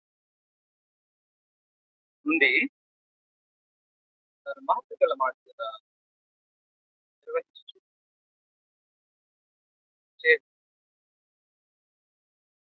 పొందిన అంత శ్రేష్ఠుడై ఉన్నత లోకం మహామౌన దేవుని ಈತನು ದೇವರ ಪ್ರಭಾವದ ಪ್ರಕಾಶವು ಆತನ ತತ್ವದ ಬುದ್ಧಿಯು ತನ್ನ ಶಕ್ತಿಯ ವಾಕ್ಯದ ಸಮಸ್ಯೆಗೆ ಆಧಾರವೂ ಆಗಿತ್ತು. ಪಾಪ ವಿಶುದ್ಧಿ ಮಾಡಿದ ಮೇಲೆ ಉನ್ನತ ಲೋಕದೊಳಗಡೆ ಆತ್ಮೋಡ ದೇವರ ಬಲಗಳಲ್ಲಿ ಆತನಾರುಡನಾದನು. ఇక్కడ మనం చూసుకున్నట్లయితే ಇಲ್ಲಿ ನಾವು ನೋಡ್ಕೊಂಡಿದ್ರೆ ఆయన దేవుని మహిమ యొక్క తేజస్సు, ಆತನು ದೇವರ ಪ್ರಭಾವದ ಪ್ರಕಾಶವನ್ನು ಆಗಿದ್ದಾರೆ. ఎవరు దేవుని యొక్క మహిమ యొక్క తేజస్సు? ಯಾರು ದೇವರ ಒಂದು ಮಹಿಮೆಯ ಪ್ರಭಾವ ಆಗಿದ್ದಾರೆ? పాత నిబంధనలకు బయలుపరచబడలా. ಹೊಸ ಹಳೆ ಒಡಂಬಡಿಕೆಗೆ ಅರ್ಥಿಸಲಿಲ್ಲ. కొత్త నిబంధనకు వచ్చేసరికి ಹೊಸ ಒಡಂಬಡಿಕೆಯಲ್ಲಿ అది బయలుపరచబడింది. ಅದು ತಿಳಿಸ್ತಾ ಇದ್ದಾರೆ. ఆయన ఎవరంటే మన ప్రభు అయిన యేసుక్రీస్తు వారే. ಆ ಒಂದು ಆತನು ಯಾರಾಗಿದ್ದಾನೆ? ಅದು ನಮ್ಮ ಕರ್ತನಾದ ಯೇಸು ಕ್ರಿಸ್ತನಾಗಿದ್ದಾನೆ. యేసుక్రీస్తు వారే. ಯೇಸು ಕ್ರಿಸ್ತನೇ దేవుని మహిమ. ಆತನು ದೇವರ ಮಹಿಮೆ ಆಗಿದ್ದಾನೆ. అంటే దేవుని మహిమ కనుక ఒక రూపాన్ని ఇస్తే ದೇವರ ಮಹಿಮೆಗೆ ಒಂದು ರೂಪವನ್ನು ಕೊಟ್ಟಿದ್ದಲ್ಲಿ మన యేసుక్రీస్తు వారే. ಅದು ನಮ್ಮ ಕರ್ತನಾದ ಯೇಸು ಕ್ರಿಸ್ತನಾಗಿದ್ದಾನೆ. దేవుని తేజస్సు కనుక ఒక రూపాన్ని ఇస్తే ದೇವರ ಒಂದು ತೇಜಸ್ಸಿಗೆ ಒಂದು ರೂಪವನ್ನು ಕೊಟ್ಟಿದ್ರೆ అది యేసుక్రీస్తు ಅದು వారే. ಯೇಸು ಕ್ರಿಸ್ತನೇ ಆಗಿದ್ದಾನೆ. తన మహత్తు గల మాట చేత సమస్తాన్ని నిర్వహిస్తున్నాడంటే ಆತನ ಪ್ರಭಾವದ ಮಾತುಗಳಿಂದ ಎಲ್ಲವನ್ನು ನಿರ್ವಹಣೆ ಮಾಡ್ತಾ ಇದ್ದಾನೆ. పాపముల విషయంలో శుద్ధీకరణము తానే చేసి ಪಾಪಗಳ ವಿಷಯದಲ್ಲಿ ಎಲ್ಲಾ ಶುದ್ಧೀಕರಣ ಮಾಡಿದ್ದಾನೆ. దేవదూతల కంటే ದೇವದೂತರಿಗಿಂತಲೂ ఎంత శ్రేష్టమైన ಎಷ್ಟೋ ಶ್ರೇಷ್ಠವಾದಂತ నామము పొందెను ಹೆಸರನ್ನು ಪಡೆದುಕೊಂಡಿದ್ದ వారికంటే ಅವರಿಗಿಂತಲೂ అంత శ్రేష్ఠుడై ಅಷ್ಟೊಂದು ಶ್ರೇಷ್ಠವಾದಂತವನಾಗಿ ఉన్నత లోకమందు ಉನ್ನತ ಲೋಕದಿಂದ మహామహుడకు దేవుని కుడి పార్శ్వమున కూర్చుండును. ಮಹತ್ವವುಳ್ಳ ದೇವರ ಬಲಗಡೆಯಲ್ಲಿ ಆತನಾರೂಢನಾಗಿದ್ದಾನೆ. ఇక్కడగా మనం చూస్తున్నట్లయితే ಇಲ್ಲಿ ನಾವು ನೋಡಿದ್ರೆ యేసుక్రీస్తు వారే ಯೇಸು ಕ್ರಿಸ್ತನೇ దేవుని యొక్క మహిమగా మనం చూస్తాం. ಈತನು ದೇವರ ಒಂದು ಮಹಿಮೆಯಾಗಿ ನಾವು ನೋಡ್ತಾ ಇದ್ದೇವೆ. పాత నిబంధనలకు బయలుపరచబడలా. ಹಳೆ ಒಡಂಬಡಿಕೆಯಲ್ಲಿ ಅದು ತೋರಿಸಲಿಲ್ಲ. కొత్త నిబంధనకు వచ్చే ప్రభు యొక్క ఆత్మ మనకు బయలుపరచాడు. అది ಹೊಸ ಒಡಂಬಡಿಕೆಯಲ್ಲಿ ಕರ್ತನ ಒಂದು ಆತ್ಮೆ ಅದು ನಮಗೆ ತಿಳಿಸ್ತಾ ಇದೆ. యేసుక్రీస్తు వారే దేవుని యొక్క మహిమ. ಅವನು ಯೇಸು ಕ್ರಿಸ್ತನೇ ದೇವರ ಒಂದು ಮಹಿಮೆಯಾಗಿದ್ದಾನೆ. యేసుక్రీస్తు వారే దేవుని యొక్క తేజస్సు. ಅವನು ಯೇಸು ಕ್ರಿಸ್ತನೇ ದೇವರ ಒಂದು ತೇಜಸ್ಸು ಆಗಿದ್ದಾನೆ. సో ఈ దేవుని యొక్క మహిమ, దేవుని యొక్క తేజస్సు, ಈ ಒಂದು ದೇವರ ಒಂದು ಮಹಿಮೆ, ದೇವರ ಒಂದು ತೇಜಸ್ಸು ಆಗಿದ್ದಂತ ಈ ಈತನು ఎవరిలో నివసిస్తున్నాడు? ಯಾರಲ್ಲಿ ವಾಸ ಮಾಡ್ತಾ ಇದ್ದಾನೆ? వాళ్ళే దేవుని యొక్క ఆలయం. ಅವರೇ ದೇವರ ಒಂದು ಆಲಯವಾಗಿದ್ದಾನೆ. మొదటి కొరింథీ పత్రిక ಮೊದಲನೇ ಪತ್ರಿಕೆ 16 ಮೂರನೇ ಅಧ್ಯಾಯ 16 మీరు దేవుని ఆలయమై ఉన్నారని, దేవుని ఆత్మ మీలో నివసించుచున్నాడని మీరు ఎరుగరా? ನೀವು ದೇವರ ಆಲಯವಾಗಿದ್ದರೆಂದು ದೇವರ ಆತ್ಮನು ನಿಮ್ಮಲ್ಲಿ ವಾಸ ಮಾಡುತ್ತಾರೆಂದು ನಿಮ್ಗೆ ಗೊತ್ತಿಲ್ಲವೋ? ఇక్కడ మనం చూసుకున్నట్లయితే ಇಲ್ಲಿ ನಾವು ನೋಡುದಾದ್ರೆ మీరు దేవుని ఆలయమై ఉన్నారని, ನೀವು ದೇವರ ಆಲಯವಾಗಿದ್ದಾರೆಂದು, దేవుని ఆత్మ మీలో నివసించుచున్నదని. ದೇವರ ಆತ್ಮ ನಿಮ್ಮಲ್ಲಿ ವಾಸ ಮಾಡುತ್ತಾ ಇದ್ದಾನೆಂದು. ఇక్కడ ఏమైనా సొలొమోను మందిరం గురించి చెప్తుందా? ಇಲ್ಲಿ ಸೊಲೊಮೋನನ ಆಲಯದ ಗುಟ್ಟಾಗಿ ಹೇಳ್ತಾ ಇದ್ದಾರೆ. లేదా పాత నిబంధన మోషే యొక్క ప్రత్యక్ష గుడారం గురించి ఏమైనా చెప్పబడుతుంది ఇక్కడ? ಹಳೆ ಒಡಂಬಡಿಕೆಯಲ್ಲಿ ಅವನು ಮೋಶೆಯ ಅವನು ದರ್ಶನ ಗುಡಾರದ ಬಗ್ಗೆ ಹೇಳ್ತಾ ಇದ್ದಾರಾ? ఏం చెప్పబడట్లా. ಅದು ಗುಟ್ಟಾಗಿ ಹೇಳ್ತಾ ಇಲ್ಲ. పరిశుద్ధాత్మ దేవుడు ఏం చెప్తున్నాడు ఇక్కడ? ಪರಿಶುದ್ಧಾತ್ಮಕರ್ತನು ಏನ್ ಹೇಳ್ತಾ ಇದ್ದಾನೆ ಇಲ್ಲಿ? మీరే ನೀವೇ దేవుని ఆలయమై ఉన్నారు. ದೇವರ ಆಲಯ ಆಗಿದ್ದಾರೆ.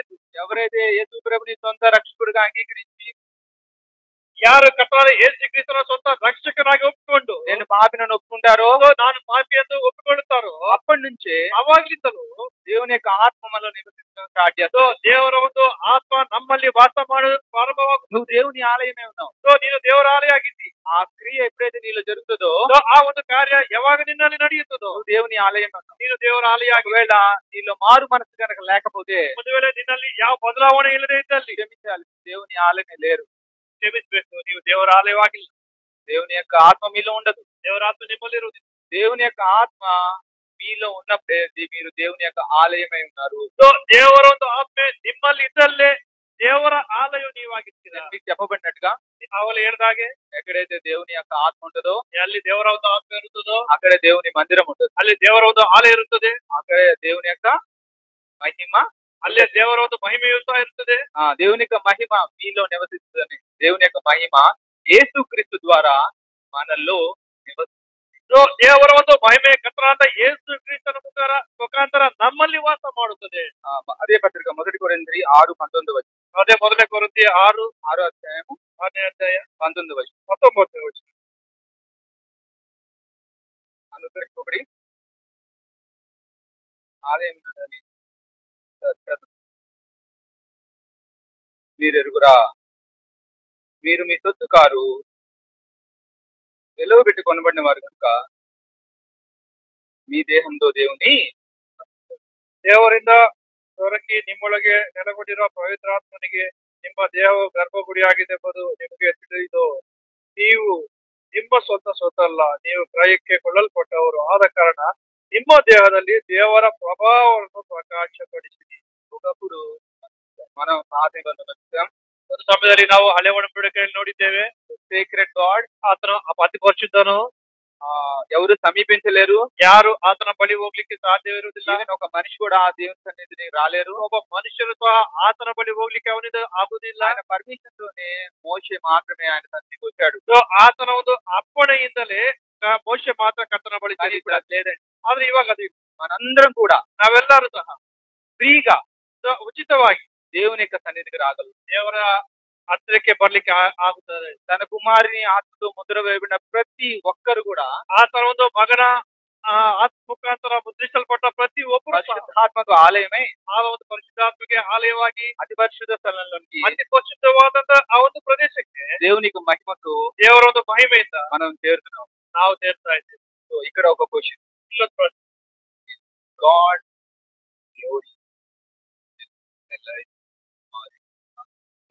ಇದು ಸಹ ದೇವರ ಒಂದು ಮಹಿಮೆ ಅದು ಜೀವಂತವಾಗಿದೆಯಾ ಇಲ್ಲ ಅದು ಹೊರಟು ಹೋಗಿದೆಯಾ? ದೇವರು ನಿನ್ನೊಟ್ಟಿಗೆ ಏನಾದ್ರು ಹೇಳ್ತಾ ಇದಾರ? ನೀನು ಇಕಾಬೋತರ ರೀತಿಯಾಗಿದ್ಯಾ? దేవుని ఆత్మ నీలో నివసిస్తుందా? ದೇವರ ಆತ್ಮ ನಿನ್ನಲ್ಲಿ ವಾಸ ಮಾಡ್ತಾ ಇದೆಯಾ?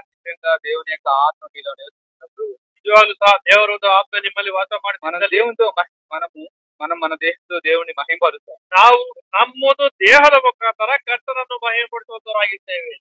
పేతురు రాసిన పత్రిక ಪೇತ್ರನ ಪಟ್ಟ ಪತ್ರಿಕೆಯಲ್ಲಿ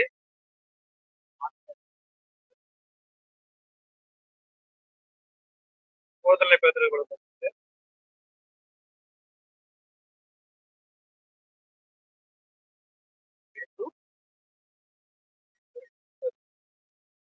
యేసుక్రీస్తు ద్వారా అనుకూలమైన ఆత్మ సంబంధ బలులు అర్పించు పరిశుద్ధ యాజకులుగా ఉండినట్టు మీరును సజీవమైన రాళ్ల నుండి ఆత్మ ನೀವು ಸಹ ಜೀವವುಳ್ಳ ಕಲ್ಲುಗಳಾಗಿದ್ದು ಆತ್ಮ ಸಂಬಂಧವಾದ ಮಂದಿರವಾಗಲಿಕ್ಕೆ ಕಟ್ಟಲ್ಪಡ್ತಾ ಇದ್ದೀರಿ ಮತ್ತು ಯೇಸು ಕ್ರಿಸ್ತನ ಮೂಲಕ ದೇವರಿಗೆ ಸಮರ್ಪಕವಾದ ಆತ್ಮೀಯ ಯಜ್ಞಗಳನ್ನು ಸಮರ್ಪಿಸುವುದಕ್ಕೆ ಪವಿತ್ರ ಯಾಜಕವರ್ಗದವರಾಗಿದ್ದೀರಿ. అందరం కూడా పరిశుద్ధులైన యాజకులు.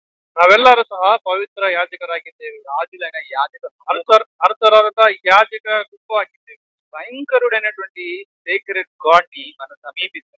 ಸೊ ಈ ಒಂದು ಭಯಂಕರವಾದಂತ ಅತಿ ಪರಿಶುದ್ಧ ಕರ್ತನ ಬಳಿ ನಾವು ಸೇರ್ತಾ ಇದ್ದೇವೆ. అగ్నిలాగా ఉన్నటువంటి దేవుని మహిమను మనం ಸೊ సమీపిస్తాం. ಉರಿಸುವ ಬೆಂಕಿ ಆಗಿದ್ದಂತ ಕರ್ತನ ಒಂದು ಮಹಿಮೆ ಬಳಿ ನಾವು ಸೇರ್ತಾ ಇದ್ದೇವೆ. ఏ నరుడు సమీపించలా. ಸೊ ಯಾವ ಮನುಷ್ಯನು ಸಹ ಹೋಗ್ಲಿಲ್ಲ. కానీ యేసు క్రీస్తు ద్వారా, ಆದ್ರೆ ಯೇಸು ಕ್ರಿಸ್ತನ ಮುಖಾಂತರ, మన యొక్క రక్షకుడి ద్వారా ಆ ನಮ್ಮ ಒಂದು ರಕ್ಷಕನ ಮುಖಾಂತರ దేవునికి మనం ఒక మందిరంగా కట్టబడుతుంది. ಕರ್ತನಿಗೆ ನಾವು ಒಂದು ಆಲಯವಾಗಿ ಕಟ್ಟಲ್ಪಟ್ಟಿದ್ದೇವೆ. ಇದು ಒಂದು ದೊಡ್ಡ ಶ್ರೇಷ್ಠ ಧನ್ಯತೆ. దేవుని ఆత్మగా, దేవుని యొక్క మందిరంగా మనం కట్టబడుతున్నప్పుడు, ದೇವರ ಒಂದು ಆತ್ಮೆಯಾಗಿ ದೇವರ ಒಂದು ಆಲಯವಾಗಿ ನಾವು ಕಟ್ಟಲ್ಪಟ್ಟಿರುವಾಗ, ఎక్కడైతే దేవుని ఆత్మ ಇಲ್ಲಿ ದೇವರ ಒಂದು ಆತ್ಮ ಇರುತ್ತದೋ, దేవుని మందిరంగా కట్టబడుతుంది, ದೇವರ ಮಂದಿರವಾಗಿ ಕಟ್ಟಲ್ಪಡುತ್ತದೋ, అక్కడే ఉంటుంది దేవుని యొక్క ಅಲ್ಲಿ ಏನಿರ್ತದೆ? ದೇವರ ಮಹಿಮೆಯೂ ಸಹ ಇರುತ್ತದೆ. God glory. ದೇವರ ಒಂದು ಮಹಿಮೆ ಅಲ್ಲಿರ್ತದೆ. గాడ్ ఇన్ ఆత్మ. ದೇವರು ಈ ಒಂದು ಸಮಯದಲ್ಲಿ ನಿನ್ನನ್ನು ಕೇಳ್ತಾ ಇದ್ದಾನೆ. God life. ದೇವರ ಒಂದು ಆತ್ಮೆ ಅದು ಜೀವಂತವಾಗಿದೆಯಾ ಇಲ್ಲ ಅಲ್ಲಿಂದ ಹೊರಟು? ದೇವರು ನಿನ್ನ ನೋಡಿ ಕೇಳ್ತಾರೆ, లాంటి లైఫ్ ಕಾಬೋದು ಈ ತತ್ತ ಒಂದು ಜೀವನವನ್ನು ಜೀವನ ಮಾಡ್ತಾ ಇದೆಯಾ? కాబోదు అంటే దేవుని యొక్క మహిమ వెడల్పు. ಈ ಕಾಬೋದಂದ್ರೆ ದೇವರ ಒಂದು ಮಹಿಮೆ ಅಲ್ಲಿಂದ ಹೊರಟು ಹೋಯ್ತು. అడుగుదాం ప్రభు. ನಾವು ಕೇಳುವ ಕರ್ತನ ಬಳಿ, ప్రభువా, ಕರ್ತನೆ, నేను ఈ ఏరియాస్ లో బలహీన. ನಾನು ಈ ಒಂದು ವಿಷಯಗಳಲ್ಲಿ ನಾವು ಬಲಹೀನನಾಗಿದ್ದೇನೆ. ప్రభువా, ಕರ್ತನೆ, మహిమ నాలో ఉండాలని, ನಿನ್ನ ಒಂದು ಮಹಿಮೆ ನನ್ನಲ್ಲಿರಬೇಕೆಂದು ఆత్మ సంబంధమైన మందిరంగా నేను కట్టబడాలి. ಆತ್ಮ ಸಂಬಂಧವಾದಂತ ಆಲಯವಾಗಿ ನಾನು ಕಟ್ಟಲ್ಪಡಬೇಕೆಂದು ಬಯಸುತ್ತೇನೆ. Secret God. ಸೊ ನೀನು ಅಪರಿಶುದ್ಧನು, నువ్వు అతి పరిశుద్ధుడైన దేవుడు. ನೀನು ಅತಿ ಪರಿಶುದ್ಧವಾದ ದೇವರಾಗಿ నా రక్షకుడైన ప్రభు ద్వారా నేను నీ దగ్గరికి వస్తాను. ನನ್ನ ರಕ್ಷಕರಾದ ಕರ್ತನು ಯೇಸು ಕ್ರಿಸ್ತನ ಮುಖಾಂತರ ನಿನ್ನ ಬಳಿ ಬರ್ತಾ ಇದ್ದಾನೆ. నాలో ఉన్నటువంటి ఈకాబోత్ లక్షణాలు ನನ್ನಲ್ಲಿದ್ದಂತ ಈ ಒಂದು ಈಗಾಬೋದೆಂಬ ಲಕ್ಷಣಗಳು ತೆಗೆದು ಹಾಕ್ತಾನೆ. సంపూర్ణమైన నీ ఆత్మ సంబంధం ನಾನು ಸಂಪೂರ್ಣವಾಗಿ ನಿನ್ನ ಆತ್ಮ ಸಂಬಂಧಪಟ್ಟಂತ ಆಲಯವಾಗಿ ಕಟ್ಟಲ್ಪಡಬೇಕು. ನನ್ನಲ್ಲಿದ್ದಂತ ప్రతి ఒక్క ಎಲ್ಲಾ ರೀತಿಯಾದ ಪಾಪವನ್ನು, ಅದರಿಂದ ಬರುವಂತ ಶಾಪವನ್ನು ತೆಗೆದುಹಾಕಿ నీకు ఇష్టమైనటువంటి ನಿನ್ನ ಇಷ್ಟವಾದಂತ ರೀತಿಯಾಗಿ ఆత్మ ಸಂಬಂಧಪಟ್ಟಂತ ರೀತಿಯಾಗಿ ఆత్మనల ಆತ್ಮಗಳು ಅರ್ಪಿಸುವ ಪರಿಶುದ್ಧವಾದ యాజకులుగా ಯಾಜಕರಾಗಿ ನಮ್ಮನ್ನು ಮಾಡು ಕರ್ತನೆ. ಮಾತುಗಳನ್ನು